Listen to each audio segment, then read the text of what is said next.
තෙරුවන් සරණයි හැම දිනටම සුපුරුදු පරිදි අදත් අපේ දහම් හමුව පවත්වන්නටයි අප මේ සූදානම. වෙනද වගේම අන්තර්ජාලය ඔස්සේ ස්කයිප් මාධ්‍යයෙන් සුපුරුදු කල්යාණ මිත්‍ර පිරිස අදත් දහම් හමුවට එකතු වී සිටිනවා. පූජනීය ස්වාමීන් වහන්සේලා මෙහෙණින් වහන්සේලා ඇතුළු කල්යාණ මිත්‍ර පිරිස විහාර වර්ෂයෙන් අද 2021 වර්ෂයේ පෙබරවාරි මාසයේ 23 වෙනිදා අඟහරුවාදා දිනයක්. ඉතින් අපි අපේ මේ උතුම් කටයුත්ත වෙනද වගේම ආරම්භ කරමු. මේ උතුම් දහම තථාගත දහම නිවීම සැනසීම පිණිස හේතු වෙන මේ ධර්මය, මේ ආර්ය ප්‍රතිපදාව අවබෝධ කරගෙන ලෝක සත්‍යය කෙරෙහි අප්‍රමාණ කරුණාවෙන් දේශනා කොට වදාළ තථාගත බුදු පියාණන් වහන්සේ බුද්ධ ගෞරවයෙන් සිහි කරගෙන නමස්කාර පාඨය තුන් වාරයක් කියලා සම්බුද්ධ වන්දනාවෙන් දහම් හමුව ආරම්භ කරමු. නමෝ තස්ස භගවතෝ අරහතෝ සම්මා සම්බුද්දස්ස. නමෝ තස්ස භගවතෝ අරහතෝ සම්මා සම්බුද්දස්ස. නමෝ තස්ස භගවතෝ අරහතෝ සම්මා සම්බුද්දස්ස. සාදු සාදු සාදු. තෙරුවන් සරණයි. අවසරයි කල්යාණ මිත්‍ර හැම දෙනාගෙන්ම අපේ සුපුරුදු වටිනා කටයුත්ත උතුම් ශාසනික කාර්යය මේ අප සිද්ධ කරන්නට සූදානම් වන්නේ අද. පළමුවෙන් අපි කරුණු කීපයක් සිහිපත් කරන්න බලාපොරොත්තු වෙනවා. මේ කරුණු අපේ ධර්ම මාර්ගයේ යන සියලු දෙනාටම වැදගත් වෙන කරුණු. පළමුවෙන් අපි මේ දහම් හමුවට එකතු වෙන ආකාරය පිළිබඳව අපි ධම් සභාවක් දහම් හමුවක් කියලා කියන්නේ පිරිසක් එකතු වෙලා එක්තැන් වෙලා කරනු ලබන කාර්යයක්. ඉතින් අපි ශාරීරික වශයෙන් නොවේ එකතු වන්නේ අන්තර්ජාලය ඔස්සේ මේ තාක්ෂණික මාධ්‍ය වලින් අපි එකතු වෙන්නේ. එහෙම වුණත් අපි පිරිසක් හැටියට උදෑසන 5:30 වෙනකොට අපි එකතු වෙනවා. ඉතින් අපේ එකතු වුණාම තියෙන යම් යම් ගැටලුකාරී තත්ත්වයන් සමහරට ඔබට දැනෙනවා ඇති. අපි මයික්‍රොෆෝන ඔන් වෙලා තියෙනකොට, කැමරා ඔන් වෙලා තියෙනකොට කිසියම් ආකාරයක අපි නිවෙන මග ස්කයිප් ගිණුමේ පණිවිඩයක් ඇතුළත් කරලා තිබෙනවා. ඒ පණිවිඩය ගැන හැමදෙනාම කාරුණික වෙන්න, සැලකිලිමත් වෙන්න කියලා අපි මතක් කරන්න කැමතියි. විශේෂයෙන් අප මේ මයික්‍රොෆෝන සහ වීඩියෝ කැමරා ඔෆ් කරගන්න හේතුවක් තිබෙනවා. අපි මේ ධර්මයේ සාකච්ඡා කිරීමේදී සාවධානව අවධානයේ සහිතව ඒ කාර්යය සිද්ධ කරන්න අවශ්‍යයි. සාමාන්‍යයෙන් අපි පුරුදු වෙලා තියෙන්නේ ආරාමයකට, පන්සලකට ගිහිල්ලා, එවැනි විශේෂ ස්ථානයකට ගිහිල්ලා ඒ සඳහාම වෙන්වුණු කැපවුණු අවස්ථාවක ස්ථානයකදී මේ ධර්ම සාකච්ඡා කරන්න, බණ අහන්න ආදී පුරුදු වෙලා තියෙනවා. නමුත් දැන් මේ කාර්යය එවැනි සුවිශේෂ ස්ථානයක නොවේ. සාමාන්‍යයෙන් එදිනෙදා අපි ගත කරන නිවසේම අපි ගත කරන ජීවිතයේ අනිකුත් අයත් සමගම ඉන්න ගමන් මේ කාර්යයට යොමු වෙලා තිබෙනවා. පවතින ලෝක වාතාවරණය යටතේ පිරිස වශයෙන් මුණ ගැහිම අඩු වෙලා තියෙන නිසා මේ විදියට නිවසේදීම මේ කාර්යය යෙදෙන්න සිද්ධ වෙලා තිබෙනවා. එතකොට ඒක නිසා කිසියම් ආකාරයක මේ කාර්යයට සවන් දීගෙන ඉන්න ඔබට යම් බාධාවක් වගේ ඇති වෙන්න පුළුවන්කම තිබෙනවා. වටපිටාව නිසා. වටපිටාවේ අය කතා බහ කරනවා, සමහරට නොඑක් දේවල් අහනවා, විමසනවා. ඒවත් අපිට මේ මයික්‍රොෆෝන හරහා ඇහෙනවා සමහර වෙලාවල් වලට. ඒක නිසා එක් පැත්තකින් මේක තරම දුෂ්කර කාර්යයකුත් වෙනවා. මොකද ධර්ම ශ්‍රවණයට, ධර්ම සාකච්ඡාවකට නුසුදුසු පසුබිමක ඉඳගෙන සමහර වෙලාවට මේ කාර්යය අපි කරන්නේ. ඔබ විතරක් නෙමෙයි, මම වුණත් සමහර වෙලාවට ඒ ගැටලුවට මුහුණ දෙනවා. ඉතින් මමත් සමහර වෙලාවට ගෝසාකාරී වටපිටාවක් තුල මේ කාර්යය කරන අවස්ථා ඔබට උනත් දැනෙලා ඇති. ඉතින් ඒක නිසා අපි මගේ පැත්තෙන් මම පුළුවන් උපරිම ඒ වටපිටාව පාලනය කරගෙන එවැනි සුදුසු තැනක ඉඳගෙන මම මේ කාර්යය සිද්ධ කරනවා. ඔබ සමහර විට තමන්ගේ නිවසේ තමන් ඉන්න ස්ථානයේ සෙසු අයත් සමග මේ කාර්යය යෙදෙනවා වෙන්න පුළුවන්. ඒක නිසා මේ ධම් සභාවට සම්බන්ධ වුණාම Skype වලින් හැම විටම මේ මයික්‍රොෆෝනය ඔෆ් කරගන්න උත්සාහ කරන්න. මයික්‍රොෆෝනය විතරයි අපිට ඔෆ් කරන්න පුළුවන්කම තියෙන්නේ. ක්‍රියා කරන්න පුළුවන්කම තියෙන්නේ. වීඩියෝ කැමරා එක පුළුවන්කමක් නැහැ. ඒක නිසා ඒක ඔන් වුණොත් අනිත් අයට දර්ශනය වෙනවා. තමක් සහ ඒ අවට වෙනත් වටපිටාවේ දේවල්. එතකොට අර අපි සාමාන්‍යයෙන් තිරේ දිහා බලාගෙන ඉන්න නිසා ඇතැම් වෙලාවල් වලට අවධානය වෙනස් වෙන්න පුළුවන්කම තිබෙන එක ස්වභාවිකයි. හේතුඵල ධර්ම අනුකූලව සිදුවෙන දෙයක් ඒක. ඇහැට යමක් දුටුවම මනසේ අවධානය එතෙන්ට යොමු වෙනවා. ඒක සාමාන්‍ය මනසේ ස්වභාවය. එතකොට අපි කනින් අහගෙන ඉඳපු දේ ඒ වෙලාව තුල මගහැරිලා යනවා. ඉතින් ඒක නිසා තමයි අපි මේ ඇහැට පේන දේවල් හුඟක් වළක්වන්න උත්සාහ කරන්නේ කනින් යමක් අහන වෙලාවේ. මොකද මේ ධර්ම ශ්‍රවණය කියන කාරණේ ටිකක් ගැඹුරු අවධානයක් සහිතව සතිමත් භාවකින් කළ යුතු කාර්යයක් නිසා. ඉතින් ඒ විදිහට අපි ධම් සභාවට ආවයින් පස්සේ පළමුවෙන්ම සැලකිලිමත් වෙන්න තමන්ගේ මයික්‍රොෆෝනය සහ කැමරාව ඕෆ් කරගන්න. අතරතුර මේ තාක්ෂණික දෝෂ සමහර වෙලාවට පැන නගිනවා. එකවරම මේවා අක්‍රිය වෙනවා. මොන හරි දේවල් වෙනවා. ඒකත් ස්වභාවික දෙයක්. මොකද දැන් අපි අනිත්‍යයි කියන කාරණේ ඉගෙනගෙන තියෙනවා.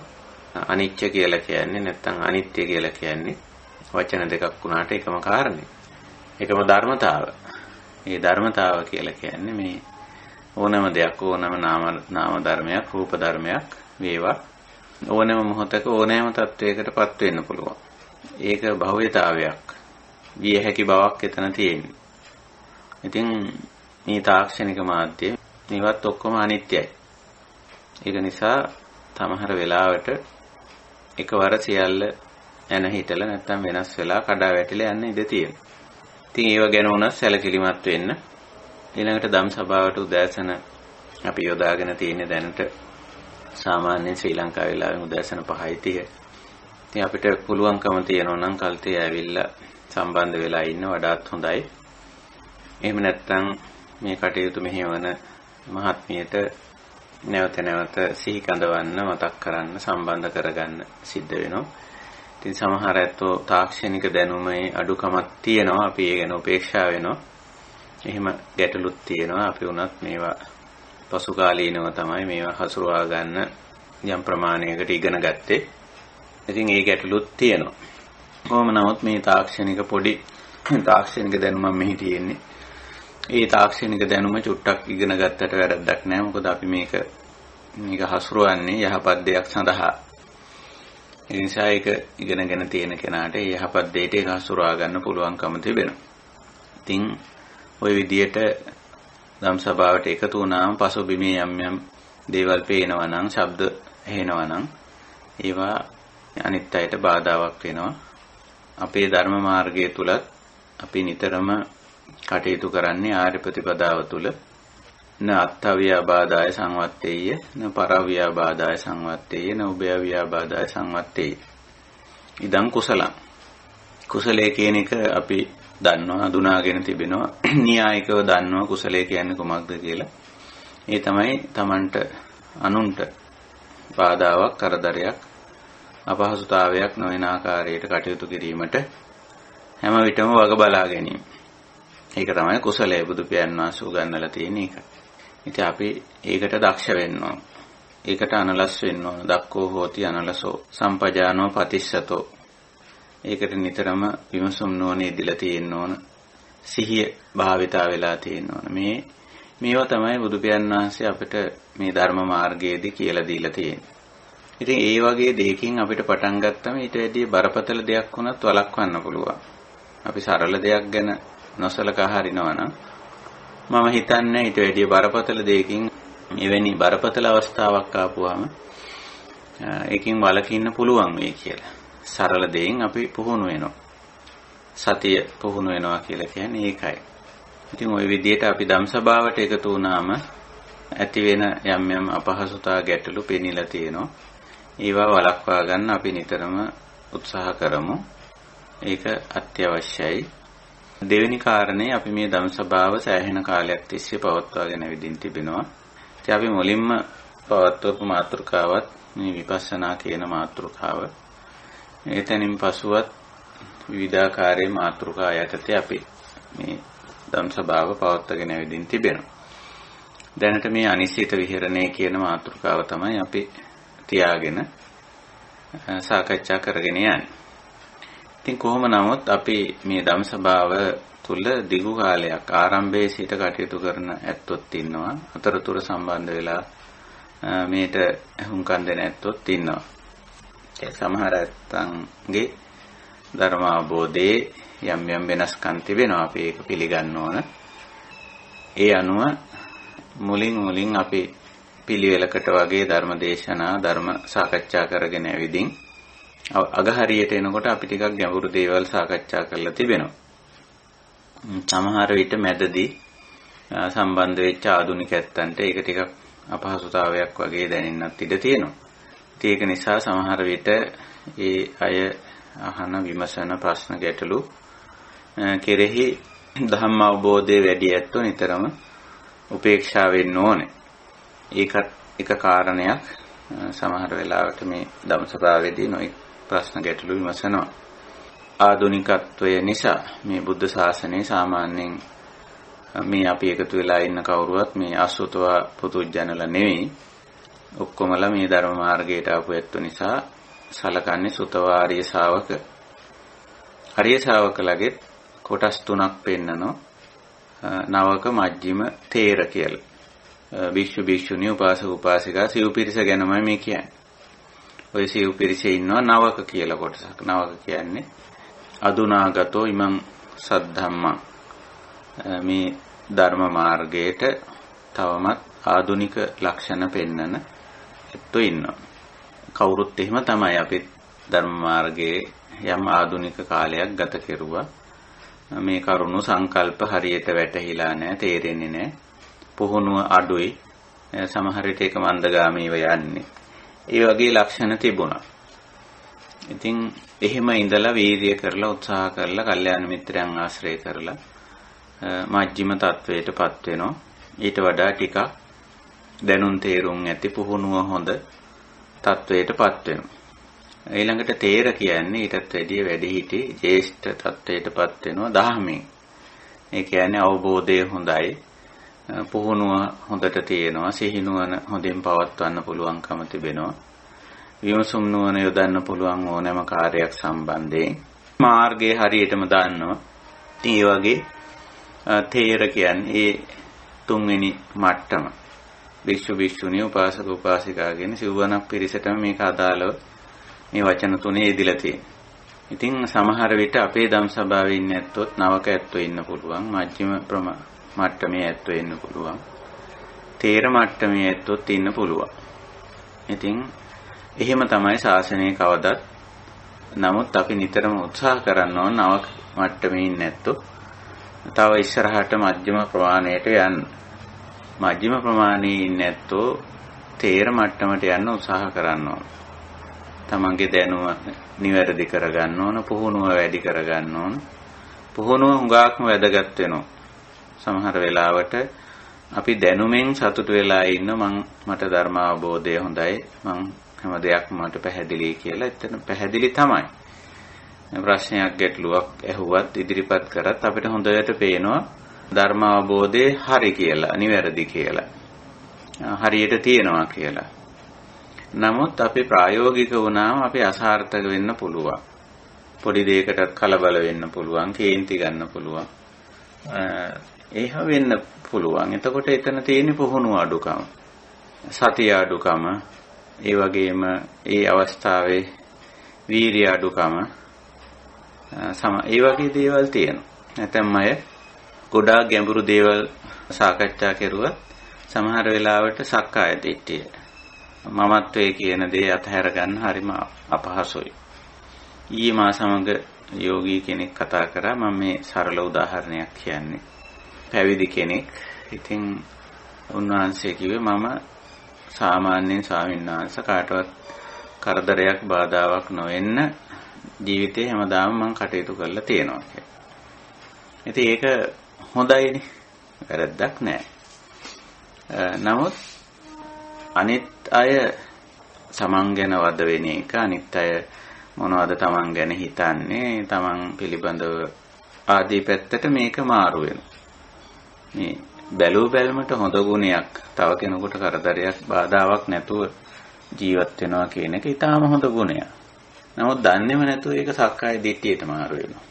මම මෙහිමයි වැඩ කරන්නේ, මේ විදියයි මේ විදියට කටයුතු කරා. අර තමන්ගේ කාටවත් කරදරයක් නොවි ජීවත් වෙනවයි කියන කාරණෙත් අනිත්‍යයි. ඒක මේ නිත්‍ය කාරණයක් නෙවෙයි. සමහරට අපි ඒකට නිත්‍ය සංඥාවක් හදාගන්නවා. මං ඉස්සරත් කාටවත් කරදරයක් නැතුව බාධාවක් නැතුව වැඩ කටයුතු කළා. බරක් වුණේ නැහැ. මගේ වැඩ කටයුතු මං කොහොම හරි අන් අයට බරක් නොවි කරගෙන ආවා කියලා ඔහොම හිතාගෙන දිගටම ඒක ඒ විදිහට කරන්න යනවා. නමුත් ඒ ගුණය පවා, ඒ තමන්ගේ ඒ කුසලතාවය, ඒ දක්ෂතාවය පවා අනිත්‍යයි කියන තැනට ඇවිල්ලා නේ. ඒක තේරුම් අරගෙන නැහැ. ඊට පස්සේ ඔන්න අනිත් අයට ජීවිතයේ අවසාන කාලය වෙනකොට වයස 80ක් 85ක් විතර වෙනකොට ටික ටික අර තමන් අනිත් අයට බරක් නොවි ජීවත් වුණා කියන කාරණේ වෙනස් වෙගෙන යනවා. අනිත් අයට ටික ටික වයසට යනකොට බලන්න සමහර වෙලාවට අපේක්ෂා කරන මට්ටමට ඒවා බැලෙන්නේ නැහැ. ඉතින් ඔන්න එතෙන්ට එනකොට තමන් කොච්චර ධර්ම මාර්ගයේ තුල ඇවිල්ලා අවබෝධයෙන් ඉන්නවද, පුහුණුව කොච්චර තියනවද කියලා තේරෙන්නේ එතෙන්දි තමයි වැටහෙන්නේ. අර එක පැත්තකින් තමන්ගේ අර පුරුද්ද තමන් ඇති කරගෙන තිබුණු අර තව කෙනෙකුට බරක් නොවි ජීවත් වෙනවයි කියන කාරණේ අනිත්‍යයි කියන දේ වැටහිලා නැහැ සමහර වෙලාවට. අනිත් පැත්තෙන් අනිත් අය තමන් කෙරේ දක්වන ප්‍රතිචාර සැලකිල්ල, ඒවයි තියෙන අඩුළු හුඬුකම්, වෙනස්කම්, අනිත් අය තමන් කෙරේ සමහර විට හුඟක් සැලකිල්ල දක්වීම, උදව්පකාර කිරීම, ඒවා පවා සමහර වෙලාවට තේරුම් අරගෙන නැතුව කටයුතු කරනවා වෙන්න පුළුවන්. ඉතින් ওই විදිහට මම මේ පොඩි උදාහරණයක් කීවේ අපේ ජීවිතේ ධර්මාවබෝධය හුඟක් ඇත්තන්ට තියෙනවා. මොකද දැන් මේ බණ අහනවා, ධර්ම සාකච්ඡාවලට අපි මෙහෙම එකතු වෙනවා. ඒ නිසා අපිට ධර්මාවබෝධය තියෙනවා. මොකද අපේ හුඟක්ම මදි පුහුණුව. පුහුණුව තියනවද නැද්ද කියලා තේරෙන්නේ යම්කිසි සිද්ධියක් වෙන්න ඕන. සිද්ධියක් වුණාම තමයි ඒක අපිට වැටහෙන්නේ. කොහොමද තමන් ඒකට ප්‍රතිචාර දක්වන්නේ? තමන් කොහොමද ඒක තේරුම් ගත්තේ? ඒ වෙලාවේ කොහොමද තමන් කටයුතු කළේ? අඩුම ගානේ මේක චුට්ටක් පහුවෙලාවත් මානසිකාර කරලා මෙනෙහි කරලා ප්‍රත්‍යවේක්ෂා කරලා බලන්න ඕන. මේක වෙන කෙනෙක් අපිට කියනවට වඩා අපිම තමයි මේක මෙනෙහි කරලා බලන්න ඕන. අපි කියන්නේ මම තමන්ම මෙනෙහි කරලා බලන්න ඕන. මම මේ අවස්ථාවේ කොහොමද කටයුතු කළේ, හැසිරුණේ ආදී වශයෙන්. ඉතින් මේ විදිහට දැන් අපිට ධර්මඥානය හුඟක් තියෙනවා ඇත්තටම. මම හිතනවා මේ අපි නිවෙන මග මේ ස්කයිප් ගිණුම හරහා කරගෙන ආපු සාකච්ඡා ටික වුණත් ප්‍රමාණවත් කියලා. මේ ප්‍රතිපදාව අපි හොඳට පැහැදිලි කරලා තියෙන නොඑක් ආකාරවලින්. ඉතින් ඒ දැනුම, දහම් දැනුම හුඟක් දෙනකොට ප්‍රමාණවත්ව තියෙනවා. ඉතින් තව දුරටත් අවශ්‍යයි කියලා හිතෙන අංශ ඔස්සේ අපි දිගට මේ දහම් හමුව පවත්වනවා. බුදුරජාණන් වහන්සේ තුන්වහන්සේ වැඩ හිටිය අවුරුදු 45ම දැන් මම බණ කිව්වා ඇති කියලා යම් තැනක නවත්තලා නැහැ. හේතුව මොකද? තේර මට්ටමට ඇවිල්ලා හොඳට ධර්මාවබෝධය, දහම් පුහුණුව ඇති කරගෙන මේ දහම් මගේ අවසාන ප්‍රතිඵලය ගත්තත් තවත් නවක මජ්ක්‍ධිම මට්ටමට අලුතෙන් පිරිස එනවා. ඒක නිසා නැවත ධර්ම දේශනා කරන්න සිද්ධ වෙනවා. අනික බුදුරජාණන් වහන්සේ වැඩ සිටි කාලේ අපි මේ ඉන්න නූතන යුගයේ වගේ මේවා රෙකෝඩ් කරලා මේවා ලියලා කියලා පොත්පත් වල ලියලා එහෙම සම්ප්‍රදායක් එහෙම ක්‍රමයක් තිබ්බේ නැහැ. නිතරම අනිත් එක්කෙනාට කියන්න ඕන කියලා තේරුම් කරන්න ඕන. ඒක සමහරට එක සැරේ දෙසර නෙවෙයි දහස්වර කියන්න වෙලා තියෙන්නත් පුළුවන්. ඒ නිසා උන්වහන්සේ බොහෝ දේශනා කරලා තිබෙනවා. ඉතින් අපිත් මේ ධර්ම මාර්ගයේ පැහැදිලි කිරීම නොඑක් ප්‍රවේශ වලින් නොඑක් දිශානති වලින් මේ කාර්යය සිද්ධ කරනවා. හැබැයි කොයි පැත්තෙන් කොයි විදිහට කොයි ආකාරයෙන් කුමන විදිහේ නිදර්ශන උපමා රූපක කතන්දර ආශ්‍රයෙන් මේක පැහැදිලි කරත් පැහැදිලි වෙන්නේ නැත්නම් ඉලක්ක වෙන්නේ බුදුදහම එකම දෙයක්. ඒ තමයි මේ චතුසත්‍ය චතුරාර්ය සත්‍ය. ගැටලුවට හේතුවත් විසඳුමත් විසඳුමට මඟ. ඕක තමයි ඕනම තැනක ඕනම ශේස්ත්‍රයක ඒක තමයි ඉලක්ක වෙන්නේ. ඉතින් ගැටලුව කියලා කිව්වම ඒකෙන් අදහස් කරන්නේ දුක්ඛ කියන ස්වභාවය. ඕනම ශේස්ත්‍රයක ඕනම තැනක ඕනම වටපිටාවක මතුවලා එන දුක්ඛය දුෂ්කරතාවය.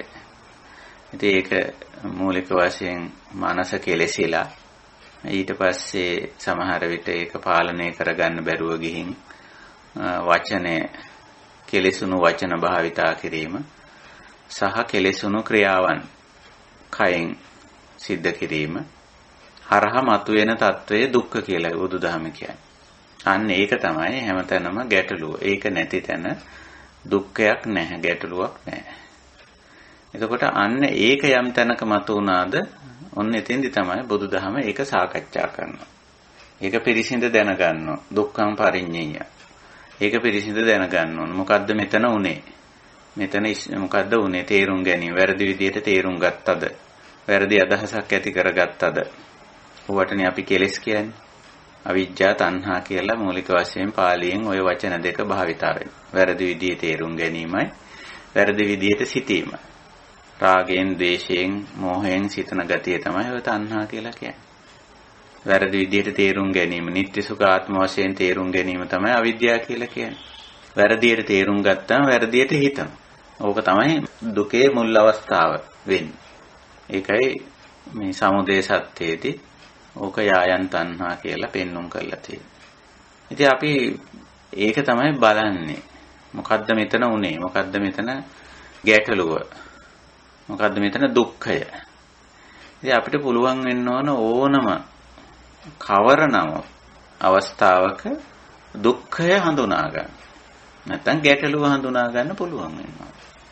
ඒක කොතනද, කුමන කාර්යයකදීද, කුමන පුද්ගල සම්බන්ධතාවක් තුලද, කුමන වැඩපිළිවෙලක් ඇතුළේද කියලා එහෙම විශේෂයෙන් අපිට කියන්න බෑ. හැමතැන හැම විට හැම කාර්යයකදීම ඒ තුල ඇතිවෙනා වූ දුක්ඛ తত্ত্বය, දුෂ්කරතාවය, මේ කෙලෙසුණු ගතිය අපි හඳුනා ගන්නවා. ඒකයි දුක්ඛං පරිඤ්ඤයං කියන්නේ. ඊළඟට ඒක බෝ වෙලා යනවා. වචනයට සහ ක්‍රියාවට බෝ වෙනවා. එතකොට තමයි අර සීලය කැඩෙන්නේ. සිල්වත්කම නැහැ කියලා කියන්නේ ඔය අර ඇතිවුණු ඇතුළත කෙලෙසීම වචනයට එනවා, ක්‍රියාවට එනවා.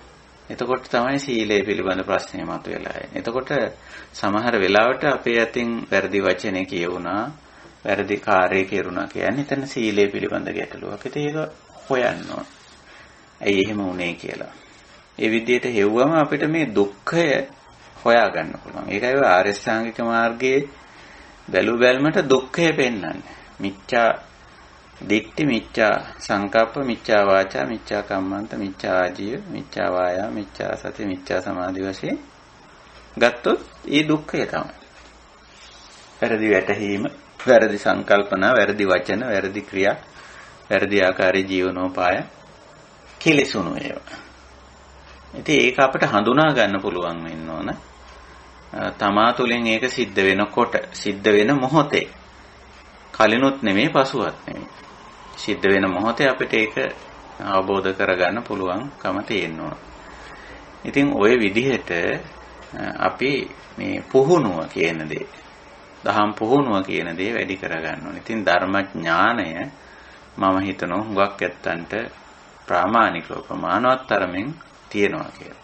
නමුත් අපි ඒක අපිට කියන්න බෑනේ අහවලාට මෙච්චර හරි ධර්මඥානය තියෙනවා.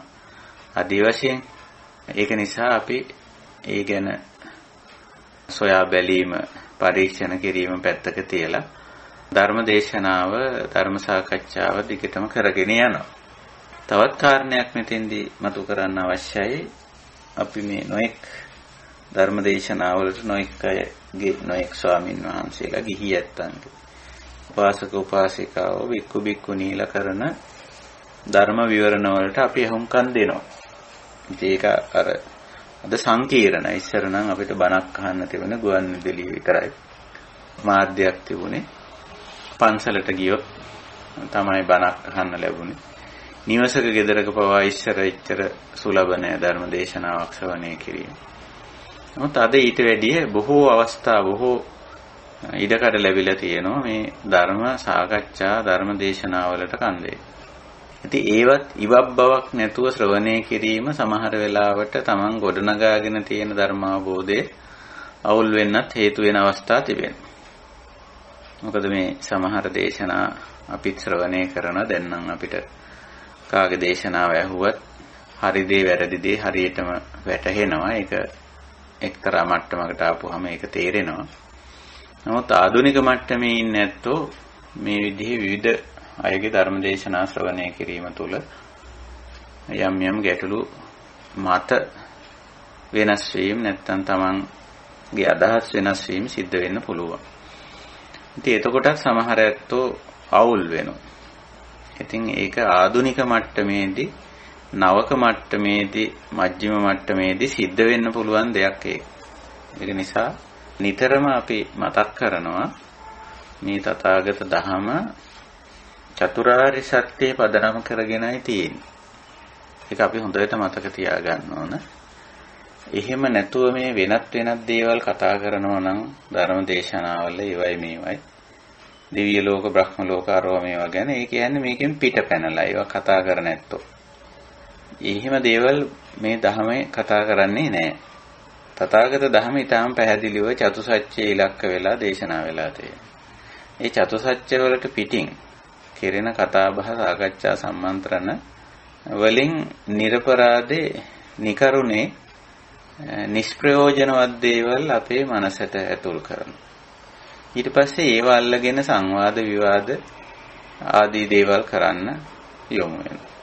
එතකොට අර මූලික සත්‍ය මූලික අවශ්‍ය දේ මූලික ධර්ම කාරණා ටික මගහැරිලා යනවා.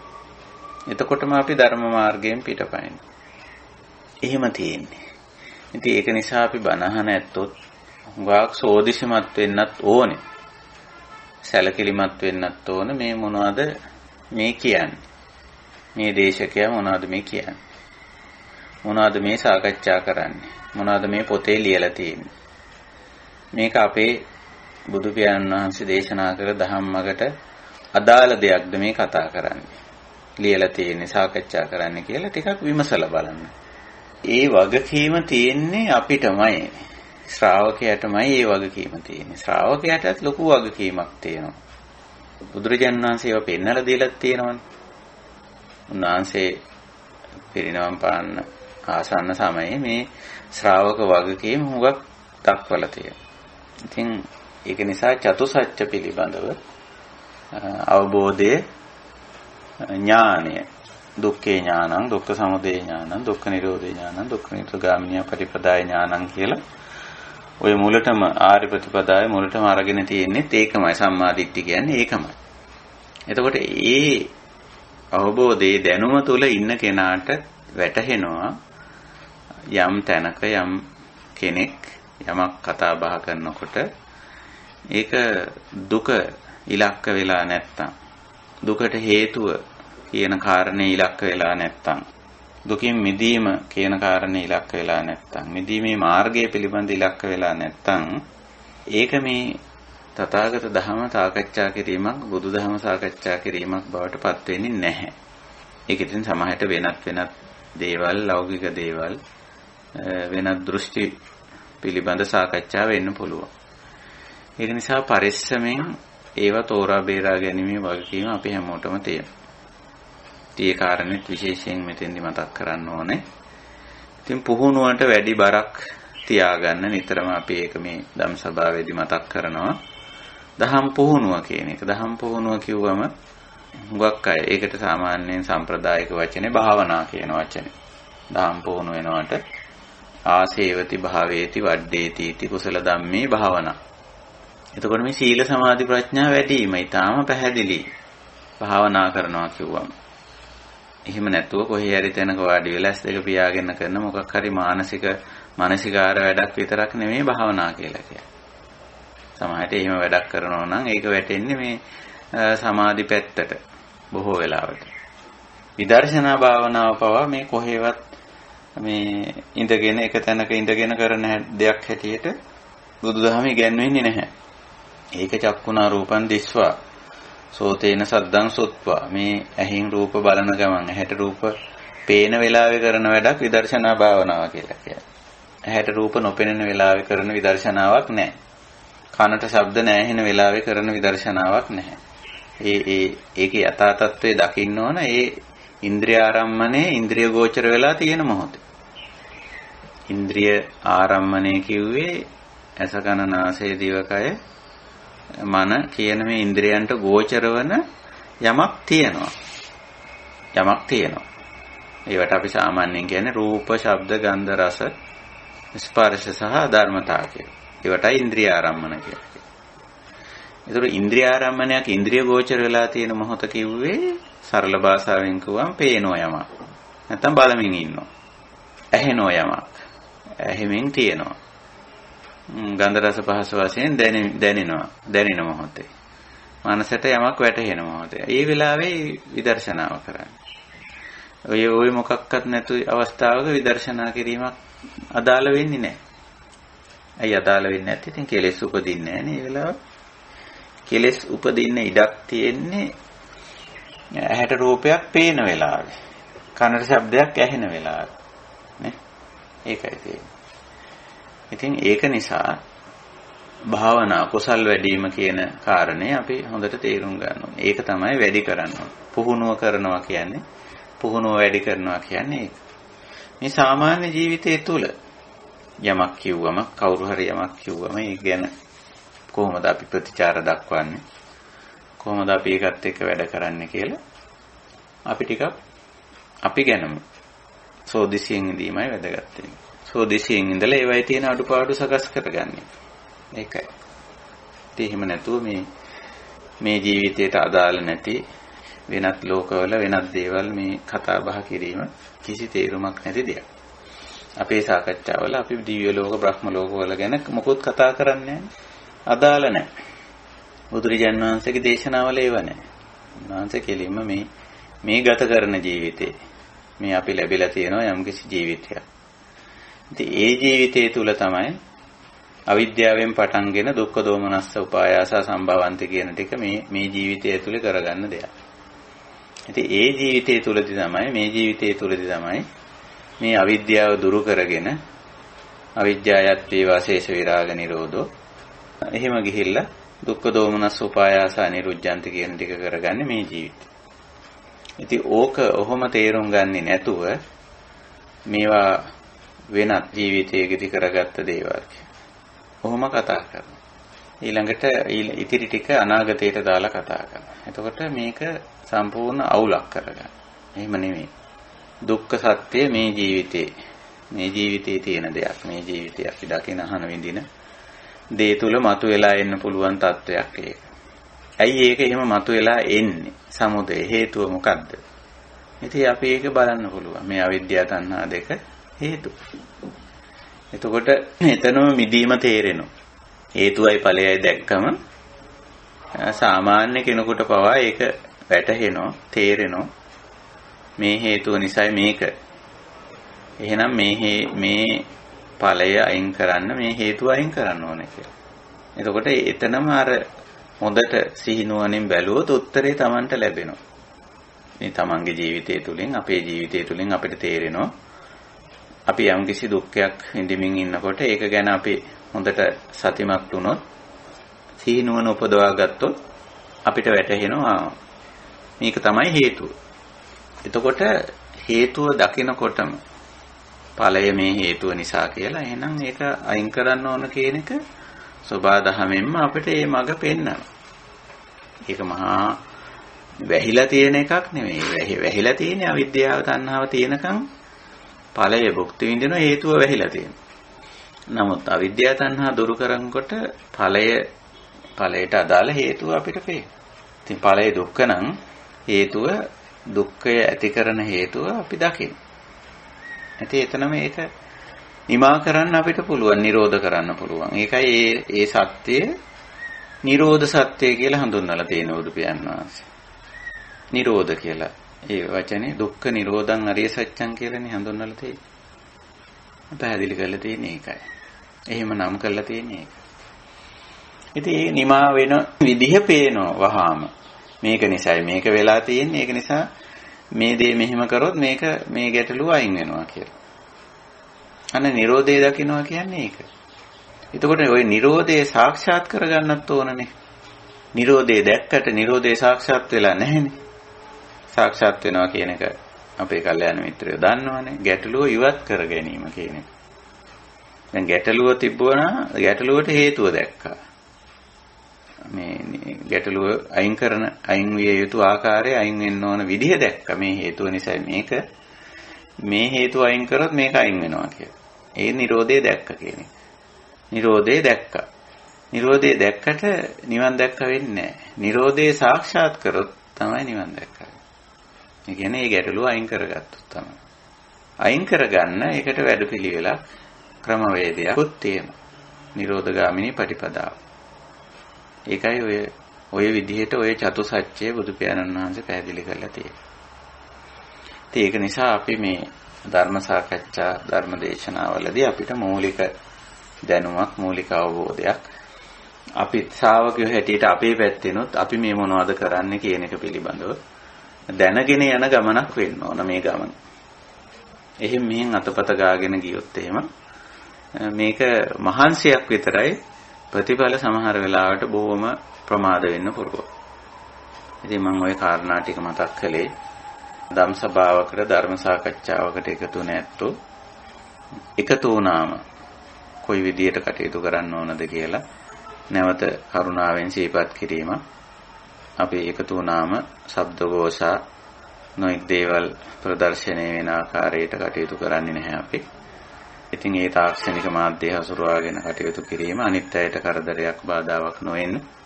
අනිත් පැත්තෙන් අපි ආධුනික මට්ටමේ නම් ගාක් උත්සාහ කරන්න ඕන තවදුරටත් හරියට ධර්මයේ ශ්‍රවණය කරලා මේ අත්‍යවශ්‍ය දේවල් ටික අවබෝධ කරගන්න.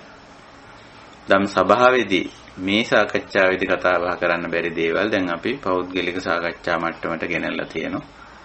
දැන් පිරිස මට අහලා වෙලාවල් යොදාගෙන එහෙම කතා බහ කරනවා. ඒක බොහොම හොඳයි. සමහර වෙලාවට මේ සඳහා අපි ගත කරන්නේ හෝරා දෙකකට ආසන්න කාලයක්. මේ කාලය තුල සියලු දෙනාගේ සියලු ප්‍රශ්න අපිට සාකච්ඡා කරන්න බැරි වෙන්න පුළුවන්. මේ සාකච්ඡාවේ අපි වැඩි කාලයක් ගන්නේ තථාගත බුදු පියාණන් වහන්සේගේ ධර්මයේ සාකච්ඡා කරන්නටයි. උන්වහන්සේ දීපු අවවාද අනුශාසනා මඟ පෙන්වීම තේරුම් ගන්න. ඉතින් තවත් ටික වෙලාවක් අපි පිරිසගේ දහම ගැටලු වලට ඉලක්ක වෙනවා. ඒ හුඟක් වෙලාවට අර සාකච්ඡා කළ කාරණේ ඔස්සේ අපහැදිලිතාවයක් තියෙනවා නම් ඒවා තේරුම් බේරුම් කරගන්නයි යොමු වෙන්නේ. ඊට අමතරව අපි හැමදෙනාටම පෞද්ගලිකව ධර්ම මාර්ගයේ යනකොට පෞද්ගලිකව අපි අත්දකින අත්විඳින ගැටලු ප්‍රශ්න තියෙනවා. නොතේරුම්කම් තියෙනවා. ඒවා හුඟක්ම හොඳයි මේ මාධ්‍යයන් පාවිච්චි කරලා කතා බහ කරගන්න එක. මොකද එතකොට අපිට වෙලාවල් යොදාගෙන, කාලය යොදාගෙන ඒවා निराකරණය කරගන්න පුළුවන්. කාලේන ධම්ම ශ්‍රවණං, කාලේන ධම්ම සාකච්ඡා. විтин විට කාලේන කිව්වේ එතන නැවත නැවතත් යලි යලිත් කියන අර්ථය. යලි යලිත් නැවත නැවතත් මේ දේ කරන්න ඕන. එතකොට තමයි මේක පිරිපහදු වෙන්නේ, පිරිසිදු වෙන්නේ. ඉතින් එහෙම දෙයක් අවශ්‍යයි. ඒක නිසා එහෙම අවශ්‍යතාව තියෙන ඇත්තෝ කරුණා කරලා අපිට ලියන්න.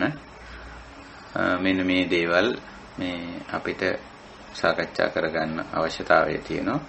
සාකච්ඡා කරගන්න අවශ්‍යතාවය තියෙන. ඒ අනුව වෙලාවල් කීපයක් ලිව්වොත් මම ඊයේ එක මහත්මයෙකුට ලිව්වා කරුණාකරලා මේ ලංකාවේ වෙලාවෙන් දින සහ වෙලාවල් කීපයක් ලියන්න. එතකොට මම එකක් තෝරාගෙන ආපස්සට ලියනවා මෙන්න මේ වෙලාවේ එහෙනම් අපි මුණ ගැහිලා කතා බහ කරමු කියලා. අන්තර්ජාලය ඔස්සේ හෝ වෙනත් Tamanට තියෙන මොන හරි මාධ්‍යයක් Skype මාධ්‍යය නම් වඩා හොඳයි. එහෙම නැත්නම් වෙනත් මාධ්‍යයක් හරි අපිට කිව්වොත් අපි ඒකට යමු වෙන්න උත්සාහ කරනවා. ඒ විදිහට අපිට මේ ගොඩක් කල් තියෙනවා කියලා හිතන්න එපා. කාලය කියන එක හරි මේ මායාවක්. මරණය කියන එක කොයි මොහොතේ එනවද කියලා අපි කාටවත් කියන්න පුළුවන් කමක් නැහැ. මරණයට හේතු යෙදුනම ඕනම වෙලාවක මරණය සිද්ධ වෙනවා. එතකොට අපි මේ ඔක්කොම දේවල් කරගන්න අපිට තියෙන්නේ මරණයෙන් මෙහා පැත්තේ. මරණ ධර්මතාවයට ගොදුරු වුණොත් එතනින් එහා දේවල් පිළිබඳව වග කියන්න හසුරවන්න අපිට උත්සාහ කරන්න එපා. සමහර ඇත්තෝ බණ කියනකොට මෙහි ඉඳන් මරණයෙන් පස්සේ දේවල් හසුරවන්නත් උපදෙස් දෙනවා අපිට ඇහෙනවා. ඒවට කවුරුවත් සූදානම් වෙන්න එපා. මරණයෙන් පස්සේ දේවල් මං ඊළඟ භවයේත් මම මෙහෙම හසුරවා ගන්නවා මට ඕන විදිහට කරනවා කියන්නේ. එතකොටම අර සක්කාය දිට්ඨියෙන්වත් අයින් වෙලා නැහැ. මරණයෙන් පස්සෙත් දැන් වැඩපිළිවෙල සංවිධානය කරනවා මෙහි ඉඳගෙන. මෙතන කරන්න ඕන දේ අතහැරිලා. ඉතින් ඒක නිසා මරණය කියන එක තියෙන්නේ මරණයෙන් එහා පැත්තේ වැඩ සංවිධානය කරගන්න නෙමෙයි. මෙහා පැත්තේ වැඩ ටික ඉක්මන් කරගන්න බුදු පියාණන් වහන්සේ මරණය කියන එක අපිට කිට්ටු කරලා තියලා තියෙනවා. මරණානුස්සතියක් අපිට දීලා තියෙන්නේ. ඒකට ඔන්න දැන් ෆුල් ස්ටොප් එක නැවතීමේ ලකුණ මේ ළඟ එනවා. එහෙනම් ඊට මෙහායින් කරන්න ඕන දේවල් ඉක්මන් කරගන්න තමයි අර නැවතීමේ ලකුණ පෙන්වන්නේ. ජීවිතේ නැවතීමේ ලකුණ ඒක. කාටත් ඒක හම්බ වෙනවා යම් මොහොතක.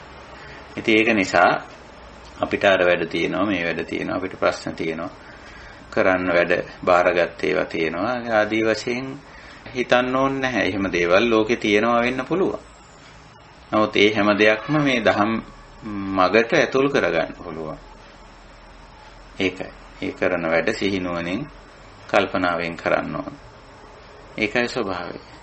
ඉතින් තරුණ යුවලක් පහුගිය දවසක මට මුණ ගැහුණා. ඉතින් ඒ ඇත්තන් කියන්නේ ඒ ඇත්ත බොහොම නූතන භාෂාවෙන් කියන්නේ බොහොම බිසි කියලා. කාර්ය බහුලයි වැඩ වැඩි අපිට වෙලාවක් නැහැ ස්වාමීන් වහන්සේ මේවට හුම්කම් දෙන්න කටයුතු කරන්න කියලා. නමුත් එහෙම වැඩ කටයුතු තියෙන එක නම් ඇත්ත ජීවිතේ. නමුත් ඒ වැඩත් අපි ඒ වැඩවලටත් දැක්මක් ඇති කරගන්නවා. අපිට මේ වැඩ කටයුතු කිව්වම ඒවා 100% ඉවර කරන්න පුළුවන් දේවල් නෙවෙයි. අපි කරන වැඩ ටික සිහි කල්පනාවෙන් කරුණාවෙන් මෛත්‍රියෙන් අපිට කරන්න පුළුවන්. සේවා ස්ථානයේ වැඩ වුණත්, ගෙදර දොරේ වැඩ වුණත්, රටේ සමාජ යුතුයකම් වුණත්, දහම ඇතුලේ ගිහිල්ලා කරනකොට ඒක ධර්ම මාර්ගයට ඒවා අපි ඇතුළත් කරගෙන තියෙනවා. එතකොට මේ වැඩේ නිකම්ම දැහැමි වෙලා. ඕනම වැඩක් අපි ජීවිතේ කරන ඕනම වැඩක් ධර්ම මාර්ගයට ඇතුළත් කරපු ගමන්ම ඒක දැහැමි වෙනවා. එතන ඉඳලා අපේ යටින් නොදැහැමි වැඩ කෙරෙන්නේ නැහැ. නොදැහැමි වැඩ කෙරෙන්නේ. එතකන් තමයි අහන්නේ අර වැඩේ දැහැමිද මේ වැඩේ දැහැමිද මේක හරිද දහමට එකඟද කියා දහමෙන් වැඩ තෝරන්න පටන් ගන්න. නෑ. අපේ ජීවිතේ අපි කරන වැඩ දහම් මගට ඇතුල් කරගන්න. දහම් දැක්මෙන් දැහැමිව අපි ඒක කරනවා. එතකොට ඔය ඕන වැඩක් කරන්න පුළුවන්. ඕනම වැඩක් කරන්න පුළුවන්. මොකද ඒක දැහැමි වෙනවා. ඉතින් නොදැහැමි එක එතනම අතහැරිලා යනවානේ.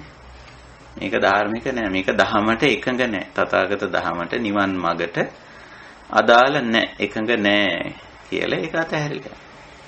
අනිත් වැඩ ටික අපි කරගෙන යනවා. ඉතින් හුඟක් අයට තියෙන ඔය ආජීව පිළිබඳ ප්‍රශ්නය. ආජීව කියන්නේ මේ දිවි පැවැත්මනේ.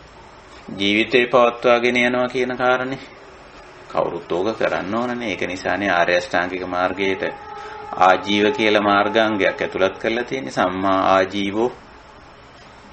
ආජීවය අත්හැරලා දාන්න පුළුවන් නම් ඒක ආර්ය අෂ්ටාංගික මාර්ගයට ගන්නෙ නෑනේ. දුකෙන් මිදීමේ මාර්ගයට ගන්නෙ නෑනේ. ඒක අරන් තියෙන්නේ. ඉතින් සමහරව හිතන්නේ මේ ආජීවයේ දිවි පැවැත්මට අදාළ දේවල් නිවන් මඟට බාධාවක් කියලා. එහෙම හිතාගෙන ඉන්නවා සමහර අය. නෑ දිවි පැවැත්ම කවුරුත් කරන්න ඕන. ඒකට අදාළ දේවල් දැහැමිව කරන්න. ඒකයි ඒක සම්මා ආජීවෝ කියලා දක්වලා තියෙන්නේ. ඒක දැහැමිව කරනකොට අපි දිවි පැවැත්මට අදාළ දේවල් නතර කරන්න ඕනේ නෑ. ජීවිත පැවැත්මට අදාළව බොහෝ දේ තියෙන්න පුළුවන්. ආර්ථික, සමාජ, දේශපාලන, සමාජීය, වෘත්තීය කටයුතු, යුතුයකම් වගකීම් කොච්චර දේවල් තියෙනවද? ඒවා මේ අතහැරලා දානවා කියන එක නෙමෙයි. ඒවා අතහැරියොත් මාර්ගාංගයක් අයින් වෙනෝනේ ආර්ය ශ්‍රාංගික මාර්ගේ. ආජීවෝ කියන මාර්ගාංගය එතකොට නැහැනේ. ඒතර මාර්ගාංග 7ක් වෙනවා. නෑ. ඒක තමයි ප්‍රධානම මාර්ගාංගය. ඒක තමයි අපිට සම්මා කරගන්න හුඟක් අමාරු වෙලා තියෙන්නේ. ඒක නිසා මේ ආජීවෝ දීපෑත්මට අදාළ දේ අතහැර දැමීම නෙමෙයි. ඒව කරන්න ඕන. අපි කවුරුත් පැවිදි වෙලා හිටියත් කරන්න ඕන, ගිහිව හිටියත් කරන්න ඕන. ඒව කරන්න ඕන. හැබැයි ඒක සම්මා කරගන්න. සම්මා කරගන්න. සම්මා දිට්ඨියෙන්, සම්මා සංකප්පයෙන්, සම්මා වාචාවෙන්, සම්මා කම්මන්තයෙන් යුතුව ආජීවය කරන. එතකොට ආජීවයේ සම්මා ආජීවයක් බවට පත් වෙනවා. ඒකයි තියෙන්නේ. ඉතින් ඒ දැක්ම අපිට තියෙනවා. එතකොට ආජීවය ඇතුලේ දුක්ඛය ඉවත් වෙනවා. එතන නිවනක් තියෙනවා. එතන සැනසීම තියෙනවා. එහෙමයි මේ කටයුත්ත. ඉතින් මම ওই කාරණා ටික මතක් කළේ අපි ධර්ම මාර්ගයේ යන ඇත්තෝ විවිධ දහම් දැනුමේ මට්ටම් තියෙනවා. පුහුණුවේ විවිධ මට්ටම් තියෙනවා. අපි ඒක පිළිගන්නවා. ඉතින් සමහර වෙලාවට යම් අඩුපාඩු තවමත් තමන්ගේ ජීවිතවල තියෙන්න පුළුවන්. ඉතින් ඒවා දිහා අවංකව බලන්න ඕන. අපි ළඟ අපි කිසිම අඩුපාඩුවක් නැහැ. මම කිසිම වැරද්දක් කරන්නේ නැහැ. ඔය වගේ නිකන් එවැනි අදහස් වල ඉන්න එපා. මගේ තවමත් අඩුපාඩුකම් තියෙන්න පුළුවන්. මම මේ දිහා බලන්න ඕන. අනතිමානී වෙන්න ඕන. බලන්න ඕන. අවංක වෙන්න ඕන. එතකොට අපිට ධර්ම මාර්ගයේ ඉස්සරහට යන්නේ. ඒ කියන්නේ අපේ අඩුපාඩුකම් දුරු කරගන්න අපිට ඒක ලොකු ශක්තියක් වෙනවා. ඒ දොර ඇරුණා වෙනවා. නැත්තම් අර දොර අගුළු දාලා වගේ. එක තැනකට ඇවිල්ලා මං හොඳයි මගේ යතින් කිසි වැරද්දක් වෙන්නේ නැහැ. මං දැන් කිසි වැරද්දක් කරන්නේ නැහැ. මගේ අවබෝධය හොඳයි. කොහොම කියලා එක්තරා සීමාවක තමන් හිර කරගන්න නතර කරගන්න. එහෙම නැහැ. ඉස්සරහට යන්න ඕන. අපි එතකොට තව සියුම් චූටි අඩුපාඩු හරි තියෙනවා නම් අපිට තමන්ටම ඒවා දැක ගන්න පුළුවන්. ඒ සඳහායි මේ ධම්ම සභාව පවත්වන්නේ, ධර්ම සාකච්ඡාව පවත්වන්නේ. හොඳයි අපි මොනවාද මෙතනින් ඉදිරියට අපි කතා බහ කරන්නේ. ඉතින් අපි පහුගිය සාකච්ඡා කීපයක් අපි කරගෙන ආවා. දුතංග කියන මාතෘකාවෙන්. ඒකට දැන් දුතංග කතා කළේ මගෙන් සමහර කෙනෙක් විමසුවා පෞද්ගලික සාකච්ඡාවකදී. ඒකේ අදාළත්වය මොකද්ද ස්වාමීන් වහන්සේ කියලා. ඉතින් අදාළත්වය මම ඇත්තට මේ සාකච්ඡා පහේදී පැහැදිලි කරා. අපිට අපේ ආජීවය පහසු කරගන්න පුළුවන්කම තියෙනවා. අර මහා කස්සප හාමුදුරුවෝ එතන පැහැදිලි කරේ ditta dhamma sukha vihare කියන එක. ditta dhamme කියන්නේ මේ මරණයට පෙර අපේ ජීවිතය. ඉතිරි කාලේ පහුගිය කාලේ නෙමෙයි. පහුගිය කාලය ගැන හිතා කල්පනා කර ඉන්න එකේ තේරුමක් නැහැ. අපිට තව පොඩි කාලයක් ඇති. කොච්චර තියෙනවද කියලා අපි දන්නේ නැහැ. වර්තමාන ජීවිතය පහසු කරගන්න පුළුවන්. නමුත් ඉතින් මේ ප්‍රතිපදාව චුට්ටක් දුෂ්කරයි. දුෂ්කර නමුත් පහසු. එතකොට අර තමන්ගේ වැඩ ටික පහසු වෙනවා. අනවශ්‍ය පටලැවිලි, අනවශ්‍ය බර ඒවා අඩු කරගන්න පුළුවන්. ඉතින් ඒ වගේ ලොකු ප්‍රයෝජනයක් තියෙනවා. එවැනි දේවල් වල අනවශ්‍ය දේවල් ජීවිතෙන් බැහැර කරලා අත්‍යවශ්‍ය දේ විතරක් භාවිතා කරන ඒ ගති ලක්ෂණ ඒව දුතංග වල තියෙන. පුද්ගල සම්බන්ධතා, අනවශ්‍ය පුද්ගල සම්බන්ධතා, අනවශ්‍ය වැඩ ඒවා බැහැර කරන්න. හැබැයි ඒවා යම් වින්දනීය පැත්තෙන් තියෙන්න පුළුවන්. දැන් පුද්ගල සම්බන්ධතාවල වින්දනීය ලක්ෂණයක් තියෙනවා. පුද්ගලයෝ ගොඩක් එක සම්බන්ධතාව පවත්වන, ඒගොල්ලෝ බලන්න කියන්නේ යනවා, ඒගොල්ලෝ ආශ්‍රය නිශ්‍රය කරන, ඒගොල්ලොත් එක්ක එකතු වෙලා සතුටු වෙනවා, සාද පවත්වනවා, নানা ආකාර දේවල්. ඒවයි තියෙන වේදිතයක් යම්කිසි. වේදනා පක්ෂයට, වින්දනයේට සම්බන්ධ පැත්තක් තියෙනවා. ඉතින් ඒක නිසා සමහර වෙලාවට ඒව වැඩි කරගන්න ඉඩ තියෙනවා. හැබැයි ඒ වැඩි කරගත්ත ගමන්ම ඒව හරහා ආපහු දුක එනවා. නිවන් මාර්ගට මේක බාධාවක් වෙනවා.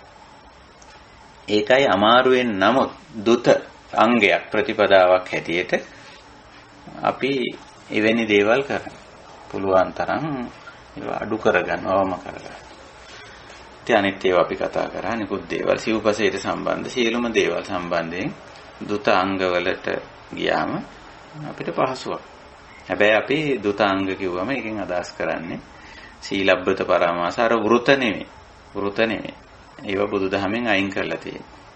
ඒවා අයින් කළා අපිට ප්‍රයෝජනවත් ගත හැකි කීපයක් අපි අරන් තියෙනවා. අලුතෙන් අපිට සොයාගත හැකි දුතාංග පිළිබඳවත් අපි ටිකක් කතා කළා. ඒ මාතෘකාව තමයි අපි පහුගිය අවස්ථාවේ නිමා කළේ අවසන් කළේ. ඉතින් අපි මෙතෙන් සිට ඉදිරියට තවත් මේ ධර්ම සාකච්ඡාව ඉදිරියට ගෙනියන්න බලාපොරොත්තු වෙනවා. ඉතින් අපිට යෝජනා වෙලා තියෙනවා ඉදිරිපත් වෙලා තියෙනවා අදහසක් මේ හුඟක්ම මේ ආධුනිකත්වෝ ගැන හිතලා සාකච්ඡාව ටිකක් නැවත යාවත් කාලීන කිරීමක් හැටියට කරගෙන යන්න කියලා. එතකොට හැබැයි අපි මම අර මුලින් කිව්වා වගේ මේකේ මේ සාකච්ඡාවේ ඉලක්කය වෙනස් වෙන්නේ නැහැ. ඉලක්කය මේ චතුසත්‍යම තමයි. නිවුණු සැනසුණු ජීවිතය අර අනිශ්චිත විහරණයම තමයි අපේ ඉලක්කය වෙන්නේ. නමුත් ඒක ඒ විහරණයට ඒ නිවුණු සැනසුණු ජීවිතයට පත්වීමට අදාළව බුදු පියාණන් වහන්සේ විවිධ පැති වලින් පුද්ගලයන්ට මේවා පැහැදිලි කරලා තියෙනවා. ඊටාම සරල මට්ටමේ සිට ඊටාම සංකීර්ණ මට්ටම දක්වා. ඉතින් සරලව කිව්වොත් කෝසලගේ ඉඳලා දාරුචීරිය දක්වා කියලා නිකන් උදාහරණ දෙකක් ගත්තොත් පැරණි උදාහරණ මම මේ ගන්නෙ.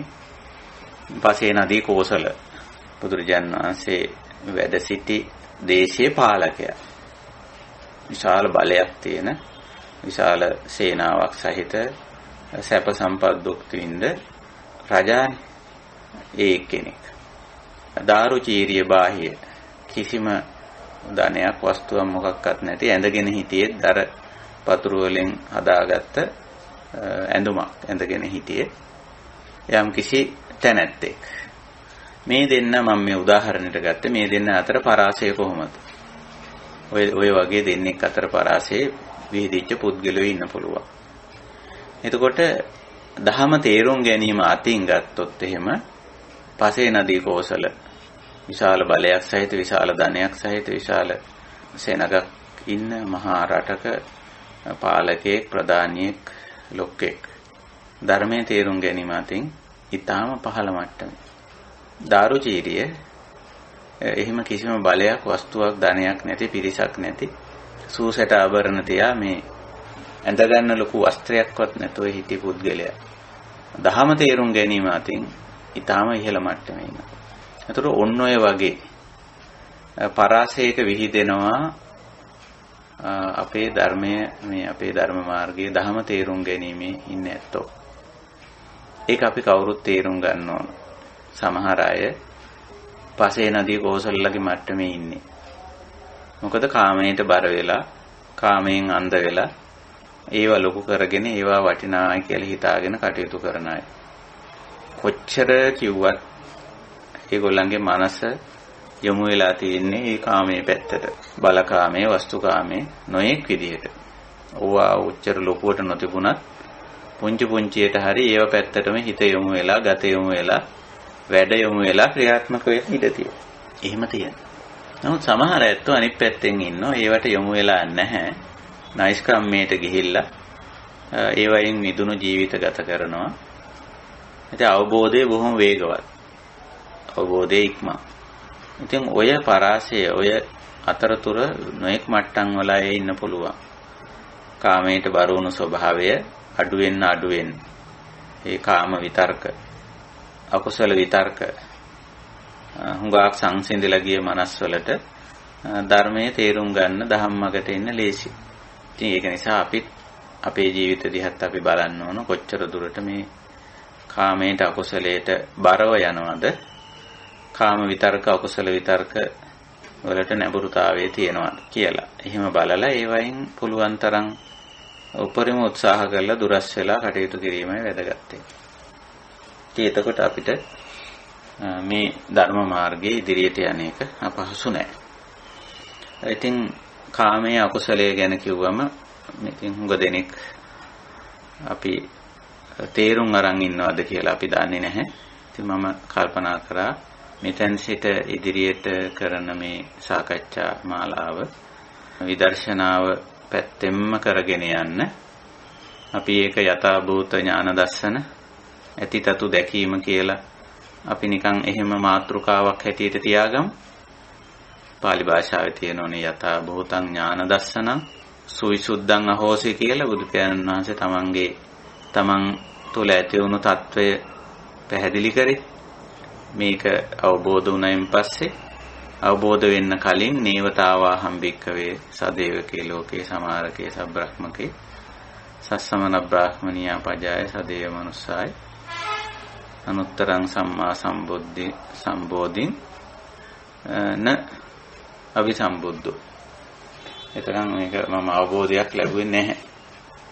නමුත් යම් වෙලාවක මේ දුකත් දුකට හේතුවත් නිදුක් බවට මගත් අවබෝධ කරගත්. අතහං බේකවේ ශ්‍රාවකේනි අන්න එතන ඉඳලා මම මෙහිම කෙනෙක්. යථා භූතං ඥාන දස්සන සුවිසුද්ධං අහෝසි. යථා භූත ඥාන දස්සනය ඇති වුණා. ඇති තතු වටහාගත්. නිසා අපි මේ දේ යථා භූත ඥාන දස්සනය යථා ස්වභාවය දැකීම කියලා අපි හිතමු. ඉතින් වෙනසක් නැහැ. නිවෙන මගමයි. අපි බලමු මේ අපේ යථා ස්වභාවය දැකීම කියන මාතෘකාවේ. ඇතිතතු දැකීම. යථා ස්වභාවය දැකීම කියලා අපි මාතෘකාව අලුතෙන් සකස් කරගමු.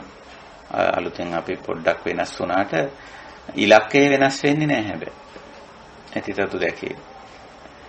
ඉතින් ඒ විදිහට අපි ටිකක් මේ සාකච්ඡාව මෙතනින් ඉදිරියට ගෙනියන්න බලමු. යථා භූතං ඥාන දර්ශන. යථා භූත ඥාන දර්ශනේ ඇතිතතු දැකීම කියලා අපි එහෙම ගමු මාතෘකාව. ඉතින් ඇති දේ මොනවද? තතු මොනවද? දැකීම මොනවද? අපි ඔක තුනට කඩා ගන්න. ඇති තතු දැකීම. හොඳ සිංහලෙන් යථා භූත ඥාන දර්ශන. පාලි වචනත් එහෙමයි එන්නේ. යථා භූතේට තමයි ඇති ඥාන දර්ශන. දැකීම. දර්ශන දැකීම. තේරුම් ගැනීම, අවබෝධ කර ගැනීම කියලා කිව්වොත්. ඉතින් ඇති තතු දැකීම. මොනවද ඇති දේ? පවතින දේ.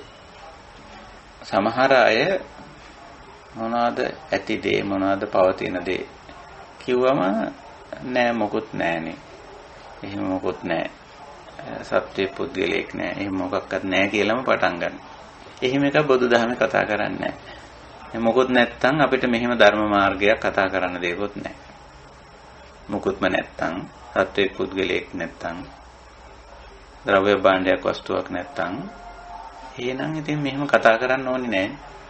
ඇතිතතු දැකීමක් ගැන කතා කරන්න ඕනේ නැහැ. ඇත්තක් නොවේ නම් ඇත්තක් කියන්නේ මෙතන සත්‍ය කියන අර්ථයෙන් නෙවෙයි යමක් පවතිනවා කියන අර්ථයෙන්. යමක් පවතින්නේ නැත්තම් එහි යථා ස්වභාවය දකින්න කියලා දෙයක් දැකීමක් කියලා දෙයක් අවශ්‍ය වෙන්නේ නැහැ. යමක් පවතින නිසා තමයි පවතින දේ යථා ස්වභාවය දැකීමක් බුදුදහමේ උගන්වන්නේ. ඒක නිසා අපි මේ කාරණේ මෙතෙන්දී විශේෂයෙන් තේරුම් ගන්න ඕන, අවබෝධ කර ගන්න ඕන. ඇති තතු දැකීම. එතකොට ඇති දේ අපි ඉස්සෙල්ලා බලන්න ඕන. මේ පද තුනෙන් අපි ටිකක් ඉස්සරහට යන්න බලනවා. මේ සාකච්ඡා මාලාවේ. ඇති දේ මොනවද පවතින දේ? මේ වෙලාවේ මේ අවස්ථාවේ කොයි විදිහට පවතිනවද? මොනවද පවතින්නේ? ප්‍රායෝගිකව හිතලා බලන්න. දැන් මේක භාවනාව. මේ වෙලාවේ පවතින දේවල් ඉතින් සරල මට්ටමේ ඉඳන් අපිට කියන්න පුළුවන් සංකීර්ණ මට්ටම දක්වා. මේ වෙලාවේ මොනවද පවතින්නේ? ශබ්දයක් පවතිනවනේ, ඇහෙනවනේ. හැමෝටම ඇහෙනවා. මම යමක් කියනවා, ඇත්තන්ට ඇහෙනවා. ඉතින් බොහොම සරලයිනේ. දැන් මොකක්වත් නැහැ කියන්න පුළුවන්. මෙතන ශබ්දයක් නැහැ. ඇහෙන්නෙත් නැහැ. එහෙමද? එනේ ශබ්දයක් තියෙනවා. ඇහෙනවා. එන ශබ්දයක් තියෙනවා ඇහෙනවා. ඔන්න තියෙනවා දේවල්. තියෙනවා යමක්. ඔකට කියන්නේ භූත කියලා. භවති. භූතය නැත්තම් ඇති දේ. ඇති දේ. ඇත්ත කියන්නේ මෙතන සත්‍ය කියන අර්ථයෙන් නෙමෙයි. තිබේ කියන අර්ථයෙන්. පවතී කියන අර්ථයෙන්. පවතී කියන අර්ථයෙන්. ඔය අපි පාවිච්චි කරනවා නේද අපි මේ විවහාර කරන සිංහලෙන් ඔය ඇත්තෝ. මේ ඇත්තෝ කියලා වචනයක් පාවිච්චි කරන්නේ. දැන් ඔය මේ මොහොතේ පවතින තැනැත්තා කියන එක. මේ මොහොතේ පවතින මම. මේ ඇත්ත මම. ඔය ඇත්තෝ. එතකොට මේ වර්තමාන මොහොතේ පවතිනවා කියන අර්ථයෙන් ඒක යෙදෙන්නේ. වර්තමාන මොහොතේ නාම රූප ටිකක් පවතින. ඒ අර්ථය. ඉතින් සරල අර්ථයෙන් අපි ගමු. සරලව ගත්තොත් කොමක්ද ඇත්තේ? කොමක්ද මේ මොහොතේ පවතින්නේ? මේ මොහොතේ පවතින්නේ ශබ්දයක්. ශබ්දයක්. මොකද්ද මේ මොහොතේ වෙන්නේ? ශබ්දය ඇසීමක්. ශබ්දයක් ඇහෙනවා. ඒ ශබ්දයට ඇහුම්කන් දීමක් වෙනවා. තව මේ ශබ්දේ තේරුම් ගැනීමක් වෙනවා. ওই ටික වෙනවනේ. දැන් ওই ටික වෙන්නේ නැද්ද මේ වෙලාවේ?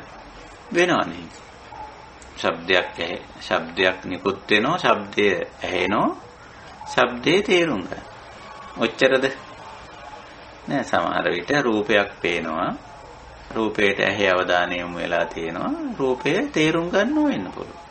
වෙන නාසයට දාල වෙන ගඳ සුවඳක් ගන්ධයක් දැනෙනවා.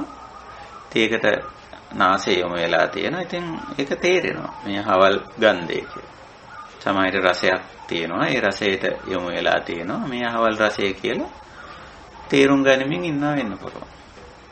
ස්පර්ශයක් තියෙනවා. ඒ කය යොමු වෙලා තියෙනවා. ඒ ස්පර්ශය තේරුම් ගන්නවා. තේරුම් ගන්න. මනස තියෙනවා. මනසට අදාළ දේ යොමු වෙලා තියෙනවා. මනසින් ඒ දේ තේරුම් ගන්න. ඕක නෙමේ වර්තමානයේ ඇත්ත නැත්තම් පවතින දේ වර්තමාන මොහොතේ. ඔය හයෙන් එකක් නේද? ඕක අපි 6ක් කියලා ගන්නත් පුළුවන්. ඕන්න 18ක් කියලා ගන්නත් පුළුවන්. 12ක් කියලා ගන්නත් පුළුවන්. ඉන්ද්‍රියයි අරමුණයි විඥානයයි. ඌව 3ක් හැටියට ගන්නවනේ. එහෙම නැත්තම් පේනවා, ඇහෙනවා, දැනෙනවා, වැටහෙනවා 6යි. සරලවම කිව්වොත්. වර්තමානයේ මොකක්ද ඇත්ත? වර්තමානයේ ඇත්ත පේනවා. ඇහෙනවා. ගඳ දැනෙනවා, රස දැනෙනවා, පහස දැනෙනවා. මනසට වැටහෙනවා. එච්චරනේ. එච්චරයි. තාම සරලව ගත්තොත් ඔච්චරයි. ඇතිදේ. ඊට පස්සේ තතු. එහි තතු මොකද්ද? මේ ඇත්තක් තියෙනවා. එහි තතු. තත්වය කොහොමද? මේ පේන දේ තතු මොනවාද? තත්වයේ ස්වභාවය මොකද්ද? මේ ඇහෙන දේ තත්වයේ තතු ස්වභාවය. මේ පෙනෙන දේ පෙනෙනවා යමක්. එහි තතු. තත්වයේ ස්වභාවය මොකද්ද? ගඳක් රසක් පහසක් දැනෙනවා. එහෙම දෙයක් තියෙනවා. එහි තත්වය තතු ස්වභාවය මොකද්ද? මනසට වැටහෙන දෙයක් තියෙනවා. වැටහීමක් තියෙනවා. එහි තත්වයේ තතු ස්වභාවය මොකද්ද? උතෙන්දී බුදු පියාණන් වහන්සේ යථා කියන වචනයක් පාවිච්චි කරලා තියෙනවා. යථා භූත කියලා. නිකම්ම භූත කියලා වචනයක් පාවිච්චි කරේ නෑ. යථා භූත. ඇති තතු. ඇත්තේ හැබෑ තත්වය කොහොමද? ඉතින් හැබෑ තත්ත්වය මොකද්ද? ඇත්තටම විමසලා බලන්න. මේ දැන් ඇහෙන දේ, මේ දැන් පෙනෙන දේ, දැනෙන දේ, වැටහෙන දේ. එහි තතු හැබෑ තත්වය, ඇත්තම තත්වය කොහොමද? අන්න ඒක අපිට වැටහෙන්න ඕන. දකින්න ඕන. ඇති තතු දැකීම. ඇති තතු දැකීම. එතකොට මේ ඇහැ කන නාසය දිවකය මන මේ ටික ක්‍රියාත්මක වීමනේ වර්තමානයේදී. ඉතින් ඇති තතු මොකක්ද? ඉතින් මූලික වශයෙන් හට ගන්න පවතින නැති වෙන ස්වභාවයනේ. එහි තතුනේ අහන්නේ. තත්වයනේ තතු. එහි ස්වභාවය මොකද්ද? එහි තොරතුර මොකද්ද? එහි තත්වය කුමක්ද? එහි ස්වභාවය කුමක්ද? ස්වභාවය කියලා අපිට ගන්න පුළුවන් මේක. ඕනම දෙක ස්වභාවය මොකද්ද? හේතුඵල හේතුවකින් හටගත්තා. ඉදප්පච්චේත හේතුවක් නිසා හටගත්තා. මේ ඇයි මේ වෙලාවේ මේ શબ્දයක් ඇහෙන්නේ? ඉතින් අපි මේ ධර්ම සාකච්ඡාවක් කරනවා. ධර්ම සාකච්ඡාවක් කිරීමේ අවශ්‍යතාවය කියන හේතුව නිසා ඒ වෙන්නක් අපි කරනවා. ඒ කිරීම නිසා මේ ධර්ම කාරණා පැහැදිලි කරන පුද්ගලයාගේ හඬ ඇහෙනවා. හඬ ඇහෙනවා. හේතුවක් ඇතුව මේක හටගත්තා. හේතුවක් ඇතුව පවතිනවා. අපි යොදාගත්ත කාලය තවමත් ඉතිරිව තියෙන නිසා ඉතින් තවදුරටත් මේක පැවතීගෙන යනවා. හඬ ඇහිගෙන යනවා. ඒ හේතුව අවසන් වුණාම මේක නැති වෙනවා. යම් වෙලාවක අපේ කාලය අවසන් වුණොත් ඒත් මේ හඬ නැතුව යනවා. සමහර විට අපිට ධර්ම සාකච්ඡාවක් කිරීමේ අවශ්‍යතාවය නැතුව ගියොත් ඒත් මේක අවසන් වෙනවා. සමහර විට මේ කතා කරන පුද්ගලයා මිය ගියොත් ඒත් මේ හඬ නැතුව යනවා. එතකොට මේ හඬ මේ මොහොතේ පවතිනවා. ඒක තමයි ඇත්ත ඇතිදේ. ඒකේ තතු විමසන්න ගියාම අපිට පේනවා ඉමස්මින් සති ඉදං හොත්. මෙන්න මේ හේතුව නිසා මේක පවතිනවා. හටගත්ත මේ හේතුව නිසා, පවතිනවා මේ හේතුව නිසා, නිම වෙනවා මේ හේතුව නිසා. මේ ඇහෙන දේ මේ මොහොතේ. පෙනෙන දෙයට ගියත් එහෙමනේ. මේ මොහොතේ තමන් යමක් Tamanට පෙනෙනවා කියලා හිතන්නේ. දැන් අපි මේ වෙලාවේ ඒකට යන්නේ නැහැ. ඇහැට අවධානය යොමු කරන්න. ඒකනේ අපි කැමරාත් ඕෆ් කරගත්තේ. අපි දැන් මේ වෙලාවේ කනට තමයි අවධානය යන්නේ නැහැ. නමුත් අපි මේ කාරණේ තේරුම් ගන්න. අපි හිතමු යම් වෙලාවක අපි යමක් බලමින් ඉන්නවා කියලා. ඒ මොහොතේ ඇති දේවන්නේ බැලීම. ඒක තමයි ඇත්ත. ඇති දේ කියන එකයි මෙතන. පවතින දේ කියන එකයි ඒකේ අදහස් කරන්නේ. සිදු වෙන දේ, පවතින දේ. සිදු වෙමින් පවතින දේ වඩාම සිංහල වචන හරි අමාරුයි ඒකට ගන්න. සිදු වෙමින් පවතින දේ මොකද්ද? භූතය මොකද්ද? යථා භූතය මොකද්ද? පේනවා. පෙනෙමින් තියෙනවා යමක්. පෙනෙමින් තියෙනවා. ඔන්න ඇත්ත. ඒ වෙලාවේ ඇත්ත සත්‍යය පවතින දේ පෙනෙමින් තියෙනවා යම. ඇත්තෙහි තතු මොකද්ද? ඇති තතු මොකද්ද? තත්වය මොකද්ද? එහි ස්වභාවය මොකද්ද? කිසියම් හේතුවක් නිසා පෙනෙමින් මේ පෙනෙන දේ පෙනෙන්න පටන් ගත්තා. අපි කියන්නේ පටන් ගත්තා කියලා. යම් හේතුවක් නිසා පේන්න පටන් ගත්තා. දැනුත් පේනවද? ඔව්. යම් හේතුවක් නිසා පේනවා. දිගටම පෙනී තියනවාද? නෑ. ඉතින් ඒක අවසන් වෙනවා. එතකොට දැන් පේන්න හේතු මොනවද කියලා අහුවොත් අපිට හේතු කියන්න පුළුවන්. මොන ඇහැක් තියෙන නිසා පේනවා. අතන රූපයක් තියෙන නිසා පේනවා. චක්කු විඥානය නිසා පේනවා කියලා ඔය තුන් දෙනෙක් ඕකට හේතුවට දාන්න පුළුවන්. නේ? එහෙම නැත්නම් බලනවා කියලා හිතමු. ඌමනාවේ බලනවා. එතකොට අපිට කියන්න පුළුවන් තව හේතුවක්. ඌමනාව නිසා බලනවා. ඌමනාව නිසා අහනවා. දැන් එතන හේතුව මොකද්ද? ඌමනාව නිසා අහනවා. ඌමනාව නිසා බලනවා.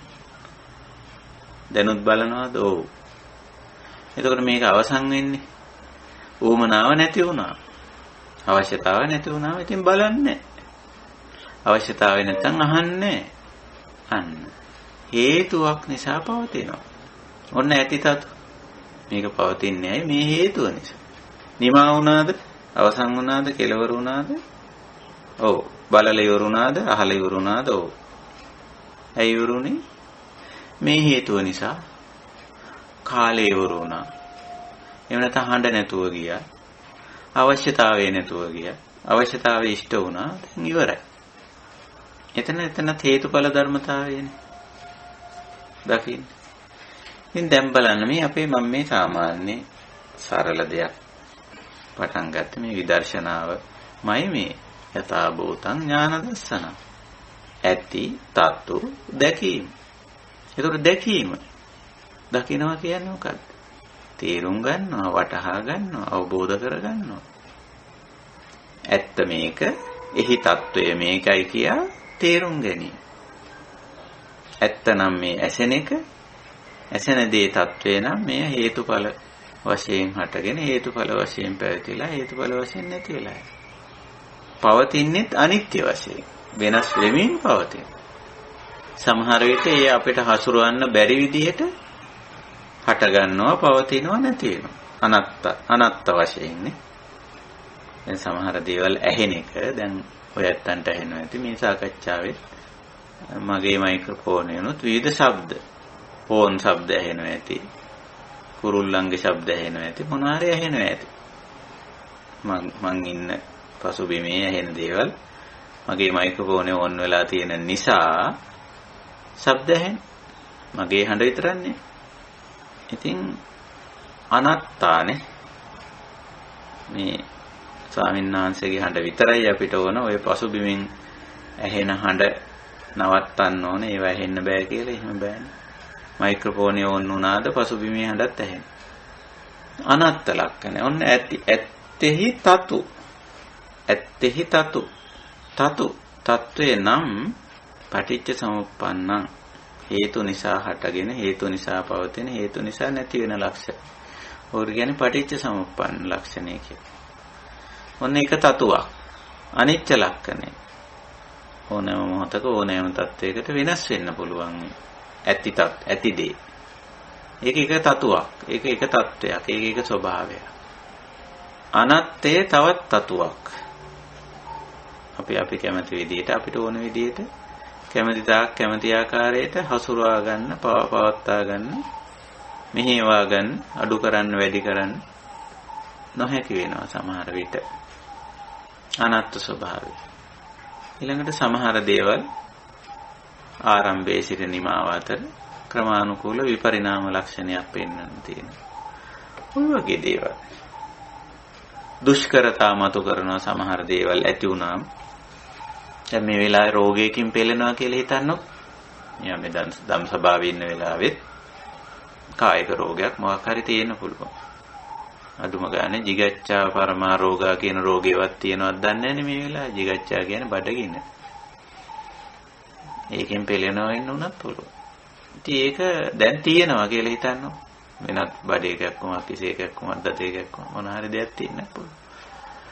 දිගු කාලීනව පවතින රෝගයක් තියෙන්නත් පුළුවන්. ඉතින් ඒක ඇත්තනේ තියෙනවනේ. සමහරට ඒකෙන් දුක්ඛයක් තියෙනවා.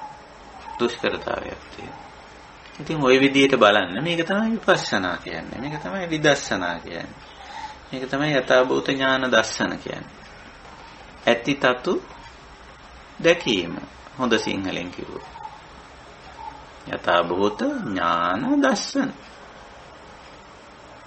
යථාභූත ඥාන දර්ශන. ඉතින් අපි ඔය පැත්ත දැක්කොත් ඇයි ඕක ඔහොම එකක් බුදුදහමේ පෙන්නන? මේ රූපයක් තියෙනවා. මේ රූපය හේතුඵලයක්. මේ ශබ්දයක් තියෙනවා. ශබ්දේ හේතුඵලයක්. ගන්ධයක්, රසයක්, ස්පර්ශයක් තියෙනවා. මේ මොහොතේ ඒක හේතුඵලයක්. ඒක අනිත්‍යයි අනාත්මයි. පරිණාමයටපත් වෙනවා. අඤ්ඤතා භාවයටපත් වෙනවා. ওই වචන අපහැදිලියත් සාකච්ඡා වෙලාවේ අපහැදිලි නැවත අහන්න. ඇයි එහෙම දෙයක් දැනගන්න?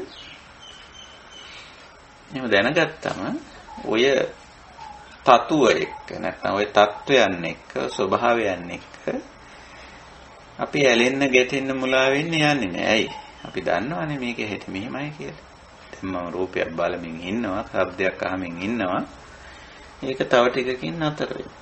තව ටිකකින් නෙවෙයි දැන් මේ මොහොතේ වුණත් නතර වෙනවා.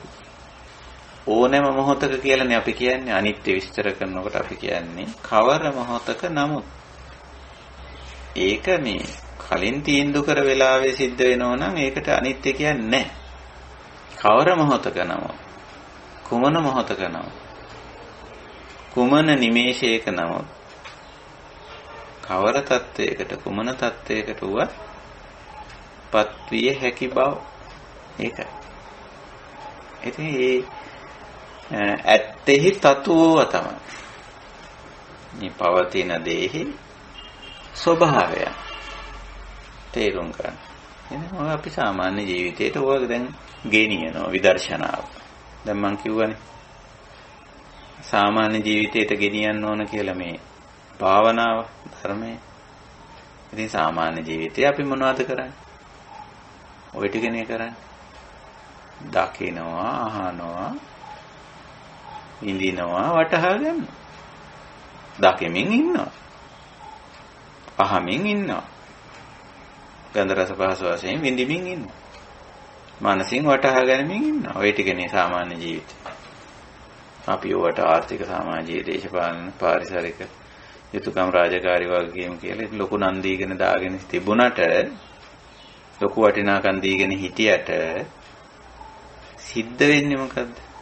දෙවෙන්නේ දැකීම, ඇසීම, විඳීම, වැටහීම. හතරයි සිද්ධ වෙන්නේ. පාලියෙන් කියන්නේ ditta sutta mutta විඤ්ඤාත කියලා. ඒ ඕකනේ සාමාන්‍ය ජීවිත උදේ හැරුණු වෙලාවෙ ඉඳලා රාත්‍රී නිින්දට යනකම් අඩ නිින්දෙත් ගිහිල්ලා තද නිින්දට යනකම්ම අපි ওই නොයේක් විදිහේ අරුමෝසන් වචන දාගෙන විවිධාකාරයේ බර තැබීම් සහිතව විවිධ විදිහට සංවිධානය කරගෙන විවිධාකාරයෙන් කරන කියන හිතන දේවල් දිහා බලන්න. ඊට වැඩි දෙයක් තියනවද කියලා. ඕක තමයි ස්වභාවය. ඉතින් ඔය ටික ඔය විදිහට දකින්න අපිට සිහිය සතිමත් භාවය අවශ්‍යයි, ප්‍රඥාව ඕන, වීරිය ඕන. මූලික වශයෙන් ඒ තුන තියාගන්න ඕන නිතරම. අපි ඒව ගැන සාකච්ඡා කරලා තියෙනවා. අවශ්‍ය නම් සතිමත් බව ගැන, සතිමා, අවශ්‍ය නම් සම්පජානෝ, විමසුන් නුවණ ගැන, අවශ්‍ය නම් ආතාපි විරිය ගැන ඕන නම් නැවත කතා කරන්න පුළුවන්. එහෙත් අපි ඕවා ගැන අපේ සතිමත් බව වැඩි වීම කියන සාකච්ඡා මාලාවේ හොඳට පැහැදිලි කරලා තියෙනවා. ඉතින් අපි හැම දෙයකම ඇති තතු දකින්න බලමු මෙතෙන් සිට. ඉතින්දී අපි බුද්ධ දේශනා සමහර විට උපකාරී කරගන්නවා. දැන් අපි කලින් කෙලින්ම සූත්‍ර එහෙම පිටින්ම කතා කරගෙන ආවනේ සමහර වෙලාවල් වලට. එහෙම නැතුව මට මේ අවශ්‍ය සූත්‍රවල අවශ්‍ය කොටස් අපිට උපුටලා කියන්න. ඒ ඔස්සේ ඇති තතු දකින්න උත්සාහ කරමු. යථා භූත ඥාන දර්ශන.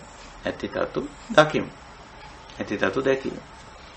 ඉතින් ඕනම දෙයක ඇති තතු කියමු අපි. ඇති තතු කතා කරමු. මේ 아무තු දෙයක් නෑ. ඕනම දෙයක ඇති තතු. එතකොට දැන් අපි මාතෘකා කරගන්න පුළුවන්. ඇති තතු මොකක්ද?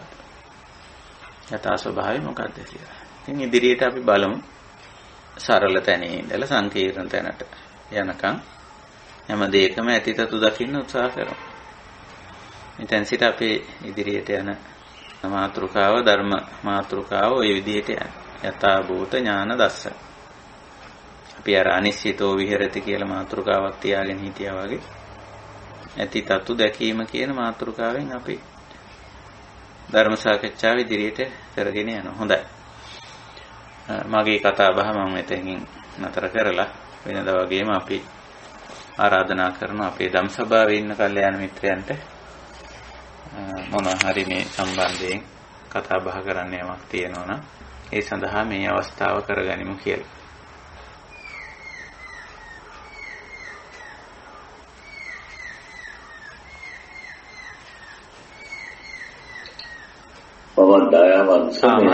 හරි මහත්තයා කතා කරන්න. මේ සම්මාසමේ දැන් ඇතිවීමත් නැතිවීමත් අතර පරිණාමයක් වෙන බව කියුණානේ. ඔව්. එතකොට ඔය ඇතිවීමත් නැතිවීමත් අතර තියෙන කාලය ඒක ශනික දෙයක් වෙනවා සමහර දේවල් වලට. ඒකම සමහර දේවල් වලට ඒක අපිට බොහොම ලේසියෙන්ම පැහැදිලිව දකින්න පුළුවන් කාලයක් තියෙනවා. ඒකට ඒ අතරම ඔය සමහර තැන්වලදී ඒ කාලයක් විදිහට අපිට පේන තැන්වලදී මේ රූප කලාප බිනි බිනි ඇති වෙනවා එහෙම කතා වෙනවානේ. මේක ටිකක් පැහැදිලි කරලා දෙන්න පුළුවන්. දැන් අපි මූලිකම දෙයට ආවොත් රූප කියන කාරණේට ආවොත් බුදුරජාණන් වහන්සේ මේවා ඇත්තටම පැහැදිලි කරන්නේ මේ දැන් අපි වර්තමානයේ දුර දක්න අනුදක්න වගේ දේවල් හදාගෙන තියෙනවා. ටෙලිස්කෝප් මයික්‍රොස්කෝප් වගේ ওই වගේ නිකන් තාක්ෂණික වගේ උපකරණ හදාගෙන තියෙන දුර දක්න අනුදක්න වගේ දේවල්.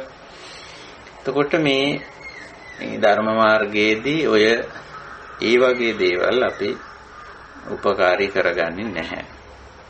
අපේ පසින්දුරන් සහ මනසට ගෝචර වෙන සීමාව ඇතුලේ තමයි මේක කතා කරන්නේ. දුර දක්නයෙන් බැලුවත් බලන්නේ ඇහින්නේ. අනුදක්නයෙන් බැලුවත් බලන්නේ ඇහෙන්. ඒක නිසා සමහර දේවල් මේ ඉන්ද්‍රිය පහේ ඇහි කනේ නාසයේ දිවේ කයේ එක්ස්ටෙන්ෂන් හැටියට සකස් කරගෙන තියෙන දේවල් වලට සමහර වෙලාවට ඇහැට පේනවට වඩා ශූද්‍ර කුඩා චලනයන් හැසිරීම් රටා වර්ණ ගති ලක්ෂණ ගති ගුණ පේන්න පුළුවන්.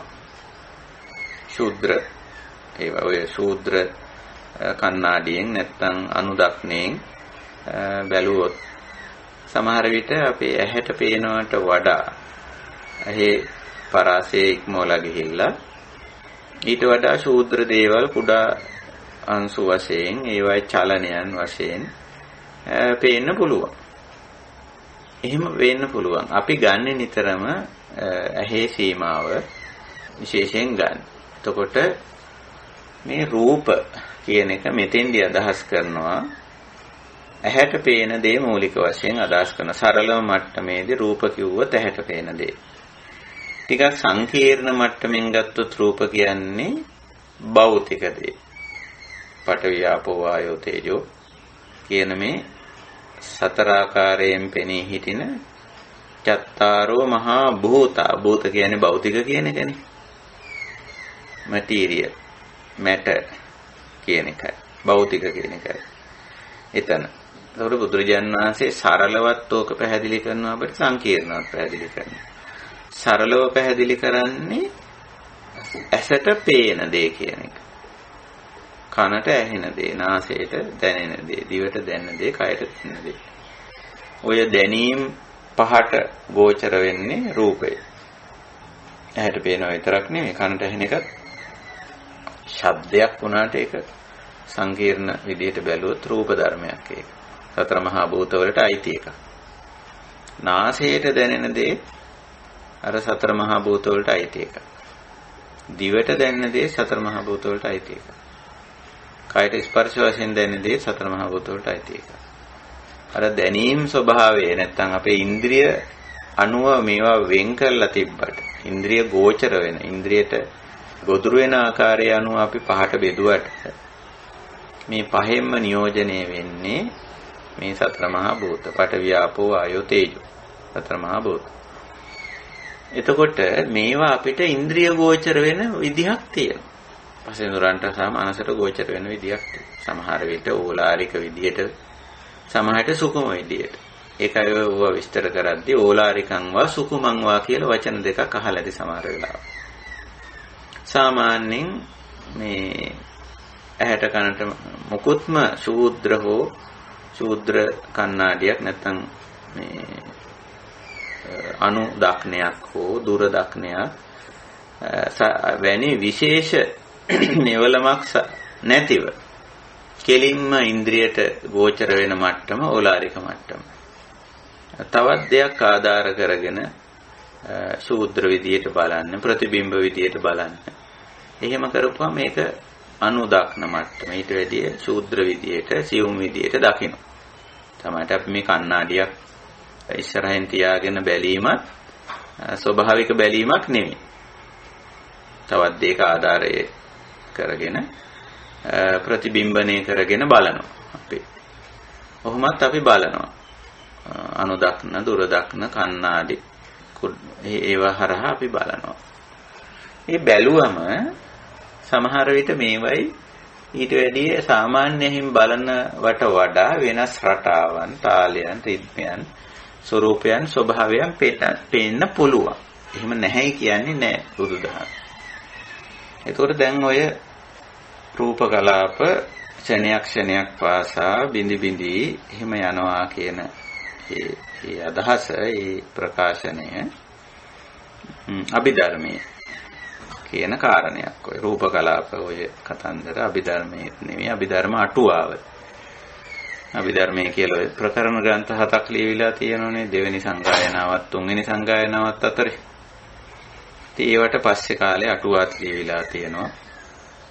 ඌයිදි විස්තර කරන. ඒවයි ස්වභාවය තමයි අර අනුදක්න දුරදක්න ලක්ෂණ පෙන්වන. අර බුදුහාමුදුරුවෝ කියපු මුලින්ම දේශනා කරපු ඔය පසින්දුරන් සහ මනසේ සීමාව ඉක්මවලා ගිහිල්ලා මේවා විග්‍රහ කරන්න, විස්තර කරන්න උත්සාහ කරලා තියෙනවා. ඒක ඉතින් අපිට වැරද්දක් කියන්න බෑ. අද ලෝකෙත් ඉතින් එහෙම දේවල් කරනවනේ. ඒ වගේ තාක්ෂණික සියුම් උපකරණ හොයා හදාගෙන ඉතින් සියුම් දේවල් බලනවා. දැන් ඔය අපේ වෛරස් එක හැමතිස්සෙම නිරීක්ෂණය කර කියන්නේ මේ වෛරස් එකේ ඔන්න දැන් හැඩය වෙනස් වුණා, ඔන්න දැන් හැසිරීම වෙනස් වුණා, ඔන්න දැන් හදපු ඉන්ජෙක්ෂන් එකට උත්තර දෙන්නේ අර බල කියන්නේ මොනවයින්ද? අර ශූද්‍ර දක්න අනුදක්න ආදී දේවල් වලින්. ඉතින් එහෙම දේවල් මිනිස්සු කරනවා. ඉතින් ඒක භෞතික විද්‍යාවට පැත්තට අදාළ දෙයක්. ඉතින් අභිධර්මයේ භෞතික විද්‍යාවට ගොඩක් බරවනේ ගිහිල්ලා තියෙන්නේ. අභිධර්මයේ ලක්ෂණය ඒකයි. චෛතසික චිත්ත පවා සංඛ්‍යාත්මකව ඉදිරිපත් කරන්න ගිහිල්ලා ඒකෙන් වෙලා තියෙන්නේ භෞතික විද්‍යාවට හැරිලානේ. චිත්ත චෛතසික සංඛ්‍යාත්මකව ඉදිරිපත් කරන්න බෑනේ. ඒ තියා මේ භෞතික දේවල් උනත් එහෙම සංඛ්‍යාත්මකව ඉදිරිපත් කරාම සුගම නැහැ. ඒ කියන්නේ මේ ඩිජිට් ඇතුළට දාලා කියන්න අමාරුයි. ඉතින් ඒක නිසා චිත්තචෛතසික කොහොමදවත් ඒක කරන්න දුෂ්කරයි. නමුත් අභිධර්මයේදී උත්සාහ කරලා තියෙනවා. භෞතික විද්‍යාත්මක නැඹුරුවක් තියෙනවා අභිධර්මයේ. ඒ වගේ තියෙනවා.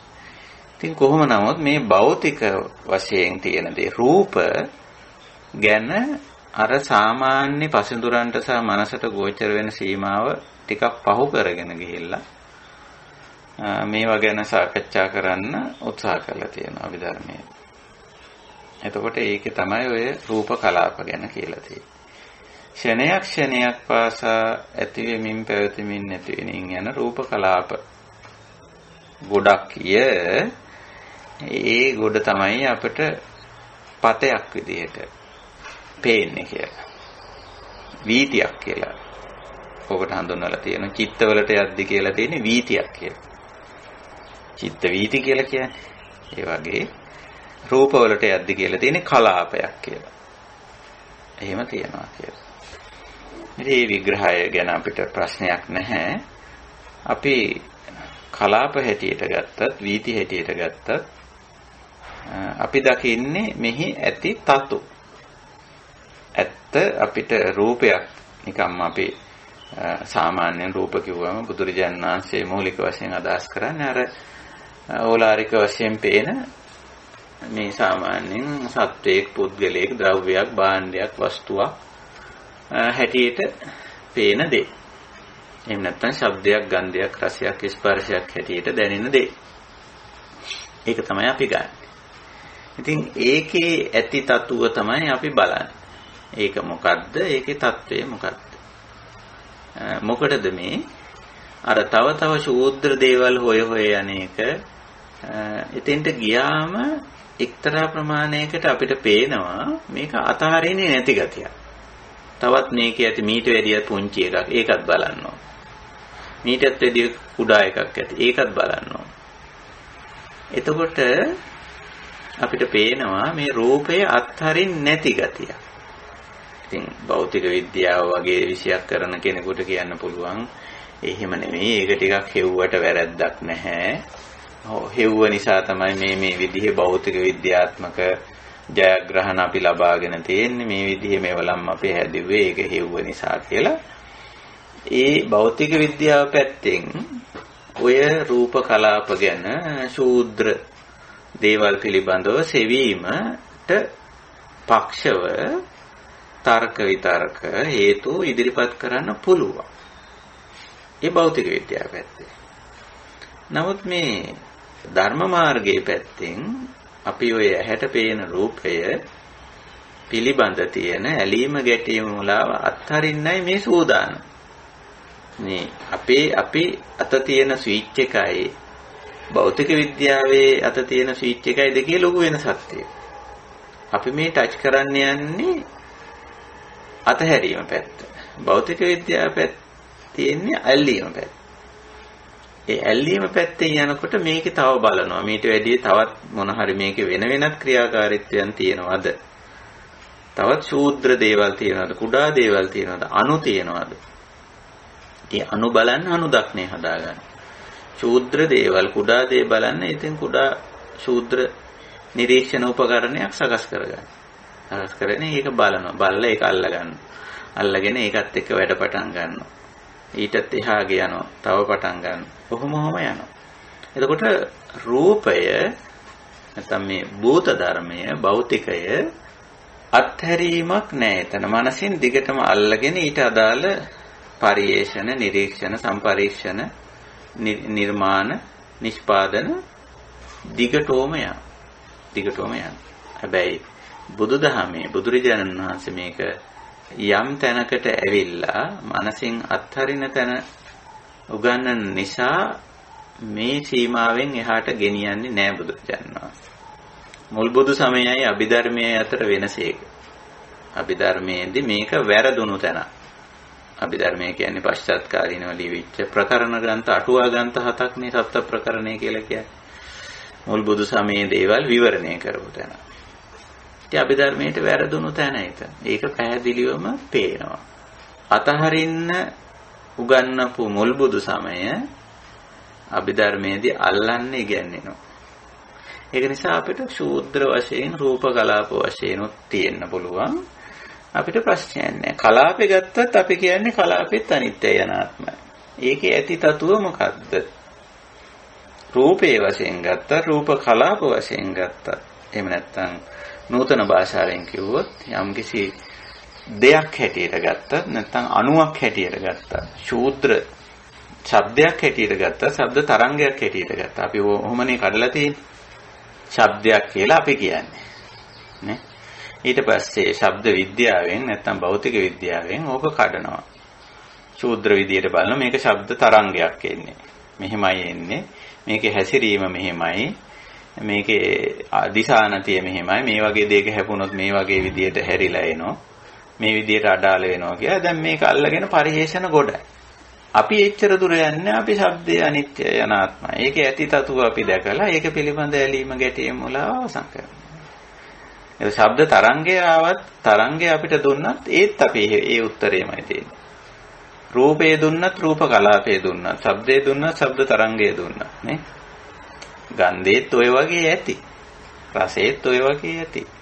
රස කලාප ඇති. ගන්ධ කලාප ඇති නේ. ස්පර්ශයයි ස්පර්ශ කලාප ඇති. කලාප කියන්නේ ඒක තව තව කොටස් වලට කඩලා ගත්ත කෑල්ල කියන එකනේ. කලාපය කියන්නේ පාලි භාෂාවේ පාලි වචනයන්නේ කලාප කියන්නේ. එහෙම ඇති. කමක් නැහැ. අපි රූපයත් ගම රූප කලාපයත් ගම. දෙනවා නම් කවුරු හරි කමන්නේ නැහැ. කලාප ගැන උගන්වනවා අපි ගමු. ශබ්දයක් ගම ශබ්ද කලාපයක් ගම. ගන්ධයත් ගම ගන්ධ කලාපයත් ගම. රසයත් ගම රස කලාපයත් ගම. ස්පර්ශයත් ගම ස්පර්ශ කලාපයත් ගම. ප්‍රශ්නයක් නැහැ. හැබැයි අපි දෙකම ගන්නෙ එකම විදිහට. කොයි පැත්තටද අපි ගන්නෙ? අල්ලන පැත්තට නෙවෙයි අත්හරින පැත්තට. රූපයත් අනිත්‍යයි රූප කලාපයත් අනිත්‍යයි. ඒ දෙකේම තතු එහෙමයි. අපි රූපය පහු කරගෙන ගිහිල්ලා ලොකු උත්සාහයක් දරලා රූප කලාපය ඇල්ලුවා කියමු. ශබ්දේ පහු කරගෙන ගිහිල්ලා ලොකු මහන්සියක් වෙලා ශබ්ද කලාපය ඇල්ලුවා කියමු. ගන්ධේ පහු කරගෙන ගිහිල්ලා ලොකු විද්‍යාත්මක පරිශ්‍රණයක් කළා උපකරණයක් හදලා ගන්ධ කලාපය ඇල්ලුවා කියමු, රස කලාපය, ස්පර්ශ කලාපය ඇල්ලුවා කියමු. ඒ වගේ න්‍යෂ්ටික අණු ඕව මේවා කියලා වචන දාලා කියලා අල්ලන්නේ ඒකනේ. ඇල්ලුවා කියමු. ඒකේ තතු මොකද්ද? දැන් ඇති දේ අරක. රූපය ඇතනම් රූපය ඇත, රූප කලාපය ඇතනම් ආයෙත් ඇති දේ. ඒකේ තතු වෙනස් වෙන්නේ නැහැ. තත්වේ නම් වෙනස් වෙන්නේ නැහැ. තත්වේ අනිත්‍යමයි. අනාත්මමයි. විපරිණාමයටපත් වෙනවාමයි. ඇති වෙලා පැවතිලා නැති වෙලා යනවාමයි. ඒක නේද තත්ත්වය. එහෙනම් අපිට රූපය හා රූප කලාප කිව්ව දැන් රූප කලාප ගැන උගන්වන්න නැත්තොත් කියන්නේ ඒකම නේද? රූප කලාපයත් ඇති වෙලා පැවතිලා නැති වෙලා. රූපය නම් ඔය මහත්තයා කිව්වා වගේ අපිට පේනවා. අපි උපන් දවසේ ඉඳලා මැරෙන දවස් අතර වෙනස් වෙවි යනවා. නේ? විපරිණාමය කියලා ඔකට කියන්නේ. විපරිණාමය වෙනව පේනවා. ඊට පස්සේ අර රූප කලාපය අල්ලගත්ත එක්කෙනා. ඉතින් එයාටත් ඕකම තමයි පේන්නේ. රූප කලාපේ හටගත් මොහොතේ සිට රූප කලාපේ නිමා වෙන මොහොත දක්වා අතරතුර විපරිණාමය වෙමින් ගිහිල්ලා රූප කලාපේ නිමා වෙනවා. එච්චරයි. මේකේ ඇති තත්තු නම් එකමයි. ඇති තතු නම් එකමයි. තතු එකමයි. දැන් තතු තමයි මෙතන හුඟක් වැදගත්. ඇත්ත පවතින දේ මේ වෙලාවේ කෙනෙක් දකින්නේ රූපයක් විදිහට. ඔය අපේ ස්ත්‍රී රූප, පුරුෂ රූප, ගස්ගල්, අරෝමිය, යාන වාහන කියලා කියන්නේ රූප හැටියටනේ අපි ගන්න. ඒව කඩලා වෙන් කරලා තමයි කලාප හැටියට පෙන්නන්නේ. මෙතන රූපයක් නැහැ. ඒකනේ ඔය ස්ත්‍රියක් නැහැ, පුරුෂයෙක් නැහැ. මෙතන තියෙන රූප කලාප ටිකක් විතරයි. ආදී වශයෙන් කියන්නේ. ඒ කියන එකේ එක්තරා ඇත්තක් තියෙනවා. ඒක බොරු නෙමෙයි. ඒක තියෙනවා. ඒ කලාප දැකලානේ ඒක කියන්නේ. කලාප දැකලානේ. ඒ කලාප එකතු වෙලා තමයි ස්ත්‍රී රූපයක්, පුරුෂ රූපයක්, ගහක් ගලක්, යානයක් වාහනයක්, ඉරක් හඳක්, අවුවක් වැස්සක් පින්නක් ඇති වෙලා තියෙන්නේ කලාප එකතු වෙලා. ශූද්‍ර කොටස්, අණු කොටස් එකතු වෙලා. ඉතින් අපිට ලොකු කොටසේ, කුඩා කොටසේ නැත්තම් රූපයේ, රූප කලාපයේ කියන ගැටලුවක් නැහැ. අපි දකින්නේ ඒ මොහොතේ පවතින රූපයක්ද, රූප කලාපයක්ද? කමක් නැහැ. අපි දකින්නේ එහි තතු. විදර්ශනාවට ගියාම අපි එහි දකින්නේ ඇත්ත තත්වය. තත්වයේ තතුවේ වෙනසක් වෙන්නේ නැහැ. ඒක අනිත්‍යමයි, අනාත්මමයි, පටිච්ච සමුප්පන්නයක්මයි. විපරිණාමයට අඤ්ඤතා භාවයටපත් වෙනවාමයි. ඒක ඒ ලක්ෂණය තතුව එහෙමමයි. රූපේ තතුව ඒක. රූප කලාපේ තතුවත් ඒක. ශබ්දේත් ශබ්ද කලාපේත් එහෙමයි. ඉතින් ඕක තමයි මට ඔය මහත්ය අහපු කාරණේ සම්බන්ධයෙන් කියන්න තියෙන්නේ. හොඳයි. තව මොනවද හරි ඒක ගැන? ඔව්.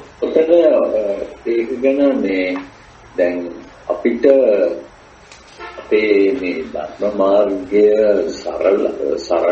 සරලව මේ ගෙනයන්න අපිට මේ ඇහැට කනට නාසයට දිවට ශරීරයට හම්බෙන ප්‍රමාණයට ගත්තම හොඳටම ප්‍රමාණවත් නේද? ඇත්ත වශයෙන්ම ප්‍රමාණවත් මහත්තයා. හොඳටම ප්‍රමාණවත් ඒක.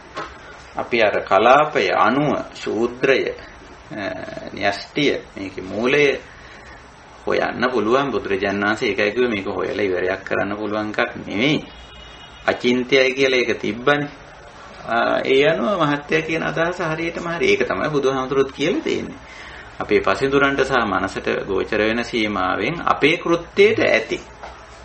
භෞතික විද්‍යාඥයෙක් නම් කියන්න පුළුවන් නෑ මගේ වැඩේට නම් එහෙම ඇහැට පේන ප්‍රමාණය මදි, කනට ඇහෙන ප්‍රමාණය මදි.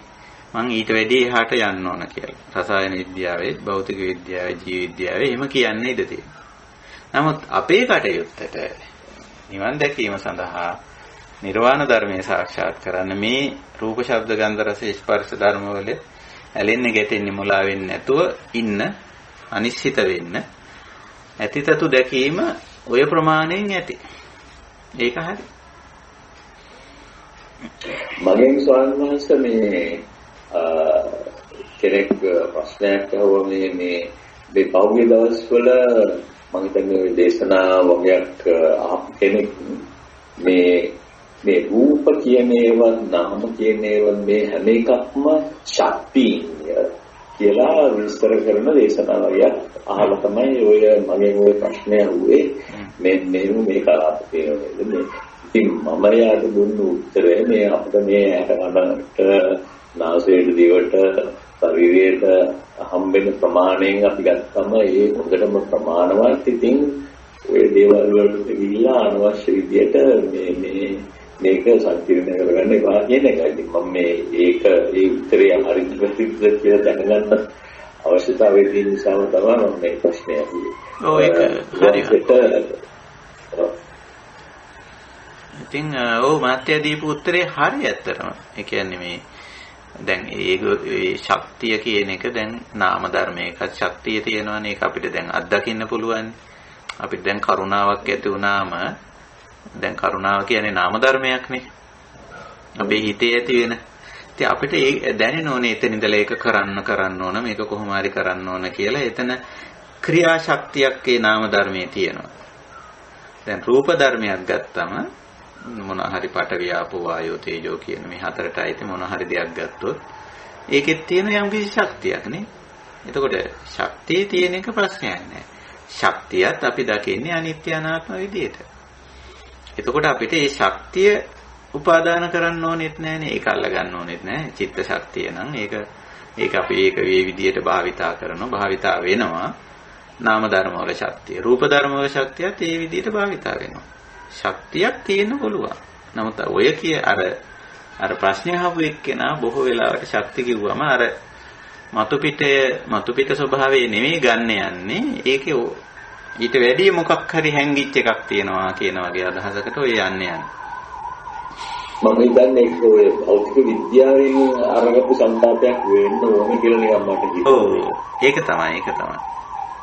ඒක හරි. ඉතින් ඒක නිසා අපිට ඔය අපේ ඉන්ද්‍රිය ගෝචර සීමාව ඇතුලේ මේ කටයුත්තට අපිට ප්‍රමාණවත් වෙනවා. මේ නිවන් මාර්ගයේදී අපිට ප්‍රමාණවත් වෙනවා. ඒක තමයි අපි නිතරම ගත යුත්තේ. ඒකයි. තෙරුවන් සරණයි. ස්වාමීන් වහන්සේ අවසරයි. ඔව් කියන්නේ. මේ නාම රූප ධර්මයන්ගේ හට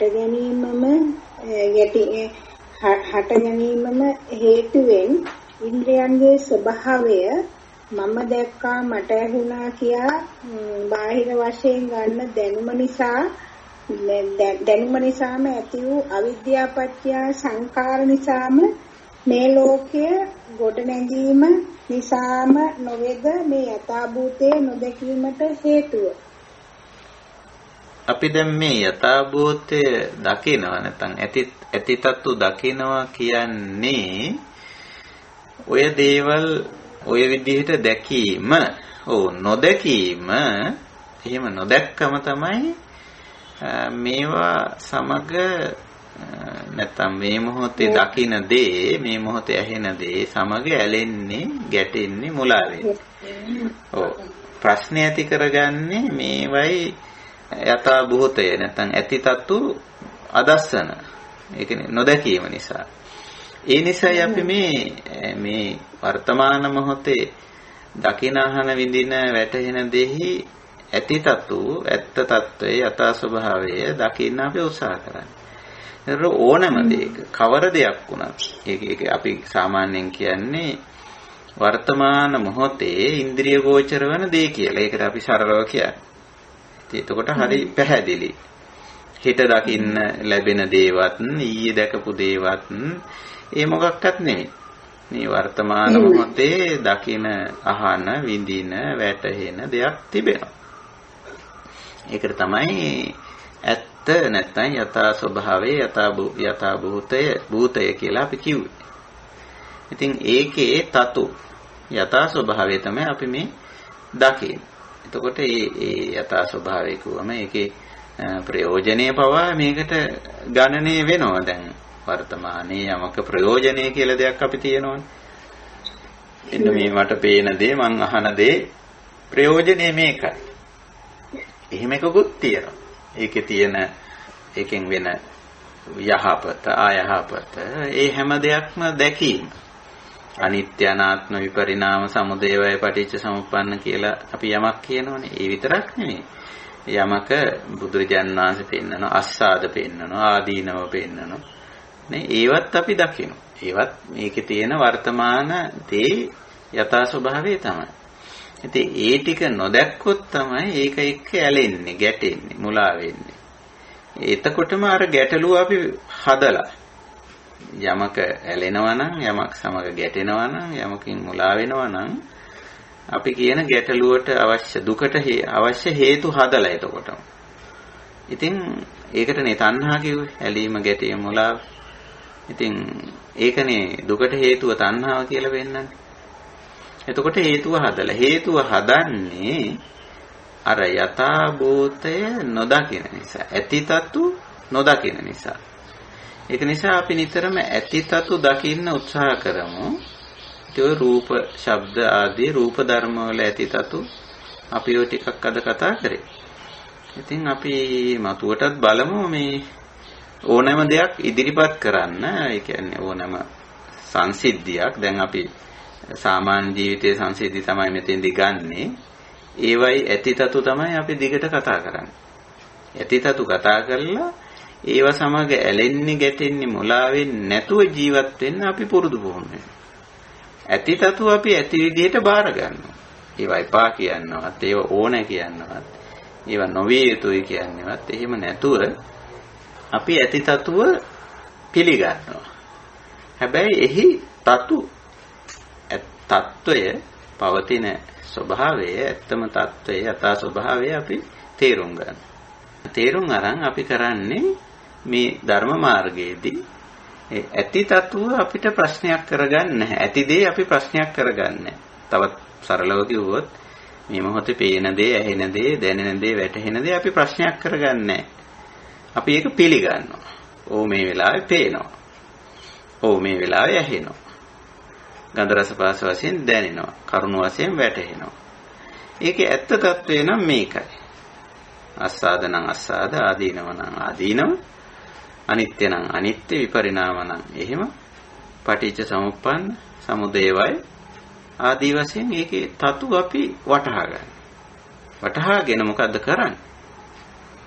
අර ඇති දෙයට නැත්නම් පේන දෙයට, ඇහෙන දෙයට, දැනෙන දෙයට, වැටහෙන දෙයට අපි ඇලෙන්නේ නැතුව, ගැටෙන්නේ නැතුව, මුලා වෙන්නේ නැතුව ඉන්න. ඕක තමයි විපස්සනා.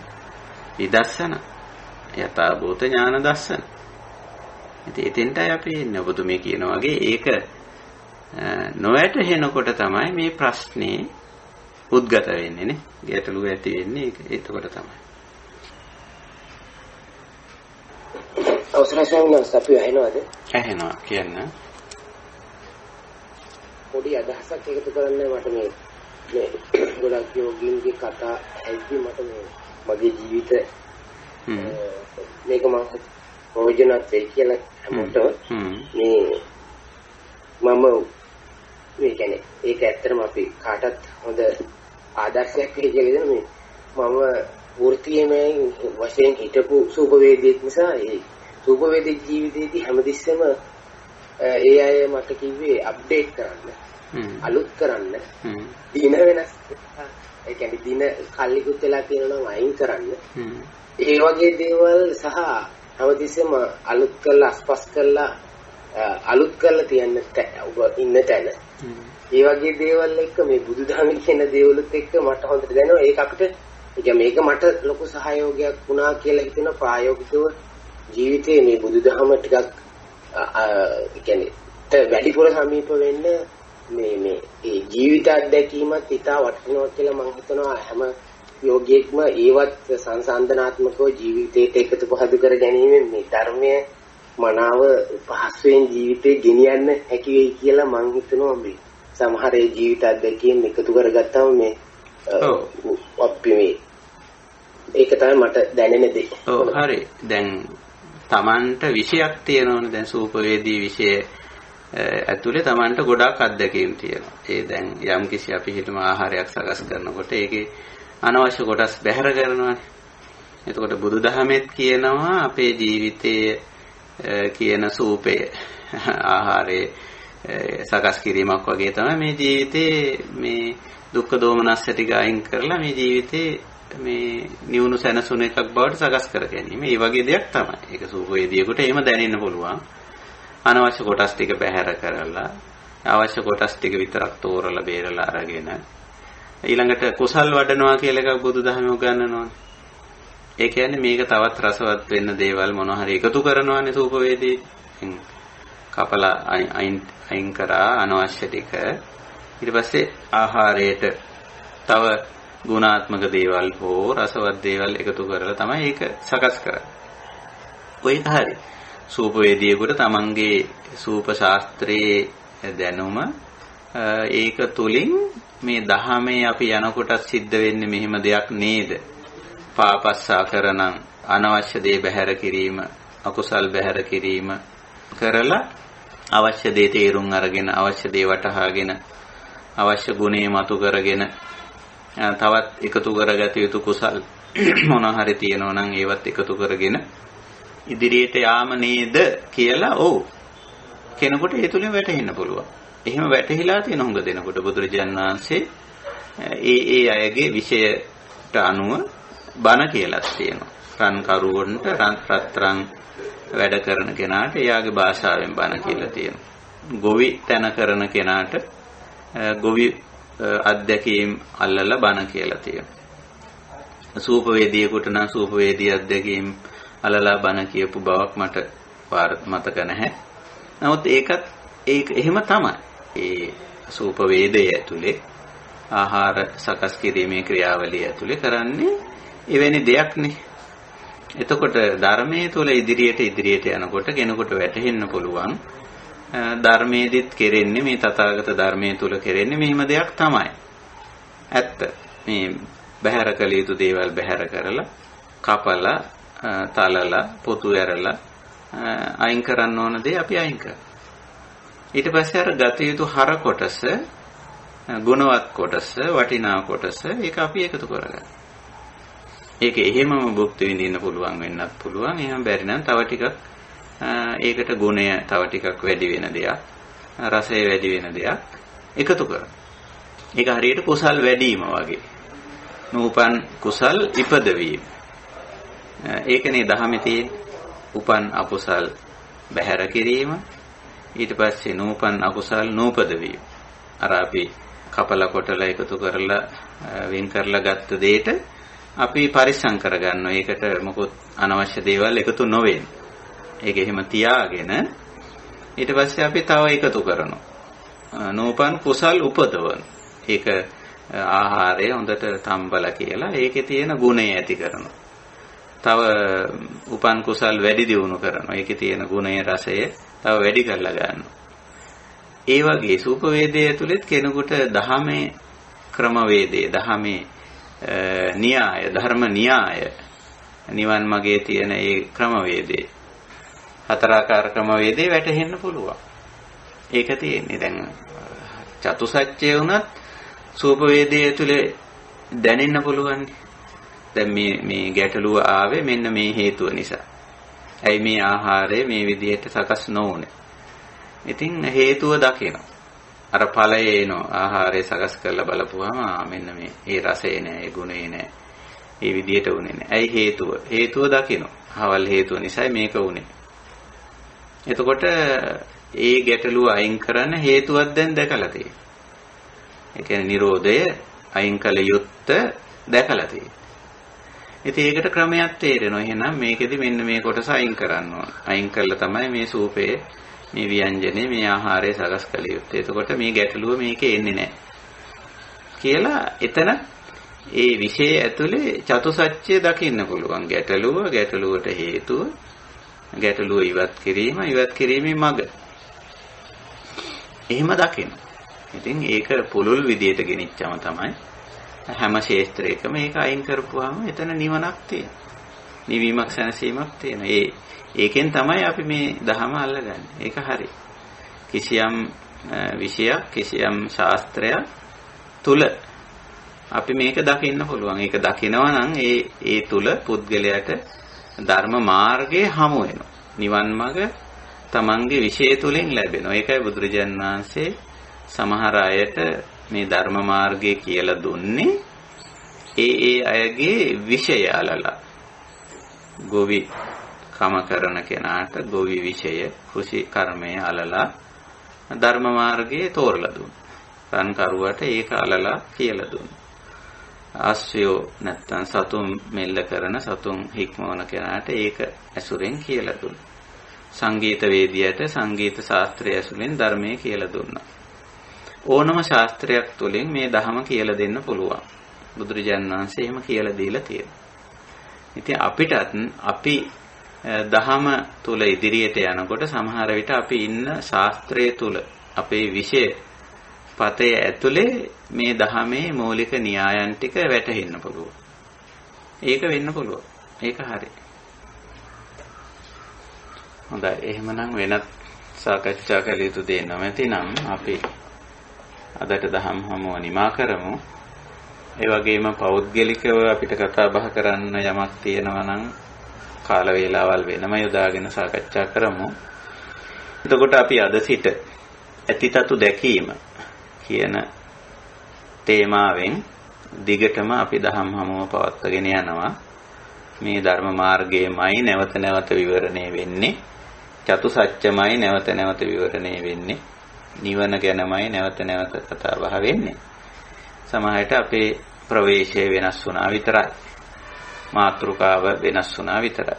ඒක නිසා අපි දිගටම අපේ ධම්ම හමුවට සාසම්බන්ධ වෙන්න කියලා අපේ කල්යාණ මිත්‍රයන්ට මතක් කරනවා. ඒ වගේම අනිත් පැත්තන්ටත් පුළුවන් විදියට මේවා ශ්‍රවණය කරන්න මඟ සලස්සලා කල්යාණ මිත්‍රත්වයෙන් තව කෙනෙකුට දහම තේරුම් ගන්න අවස්ථාවක් අපිට සලස්සන්න පුළුවන්කම තිබෙනවා නම් මේ අවස්ථාවත් සලසමු කියන මේ අදහසත් ඇතුව අද දහම් හමුව නිමා කරනවා. ඒක නිසා අද සාකච්ඡාවෙනුත් අපි ඉදිරියට ගත්ත දේ ඇතිතතු දැකීම තුළින් ඒ ඇති තතු තේරුම් ගැනීම තුළින් ඇති කිසිම දෙයකට වර්තමාන මොහොතේ පවතින කිසිම දෙයකට ඇලෙන්නේ ගැටෙන්නේ මුලා වෙන්නේ නැතුව කටයුතු කරන්න. ඒ කියන්නේ අනිශ්චිත වෙන්න, අනුපාදාන වෙන්න, නොඇලී නොගැටි නොමුලාව කටයුතු කරන්න අපි හැම දිනාටම ශක්තිය ධෛර්යය ලැබේවා. ඒ කියන්නේ නිර්වාණ ධර්මයේ සාක්ෂාත් කරන්නට මේ ජීවිතයේදීම හැම දිනාටම ශක්තිය ධෛර්යය වාසනාව උදා වේවා කියන උතුම් අදිෂ්ඨානයෙන් අපි අද දහම් හමුවත් නිමා කරනවා. සුපුරුදු විදියට අපි හෙට නෙවෙයි අනිද්දා දහම් හමුවට සුපුරුදු වෙලාවට සහභාගී වෙනවා. හැම දිනාටම තෙරුවන් සරණයි.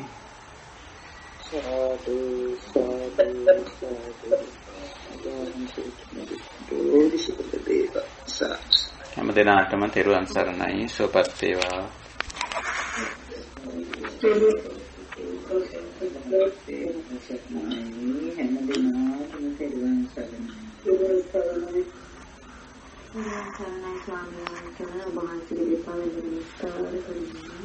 සුවපත් වේවා.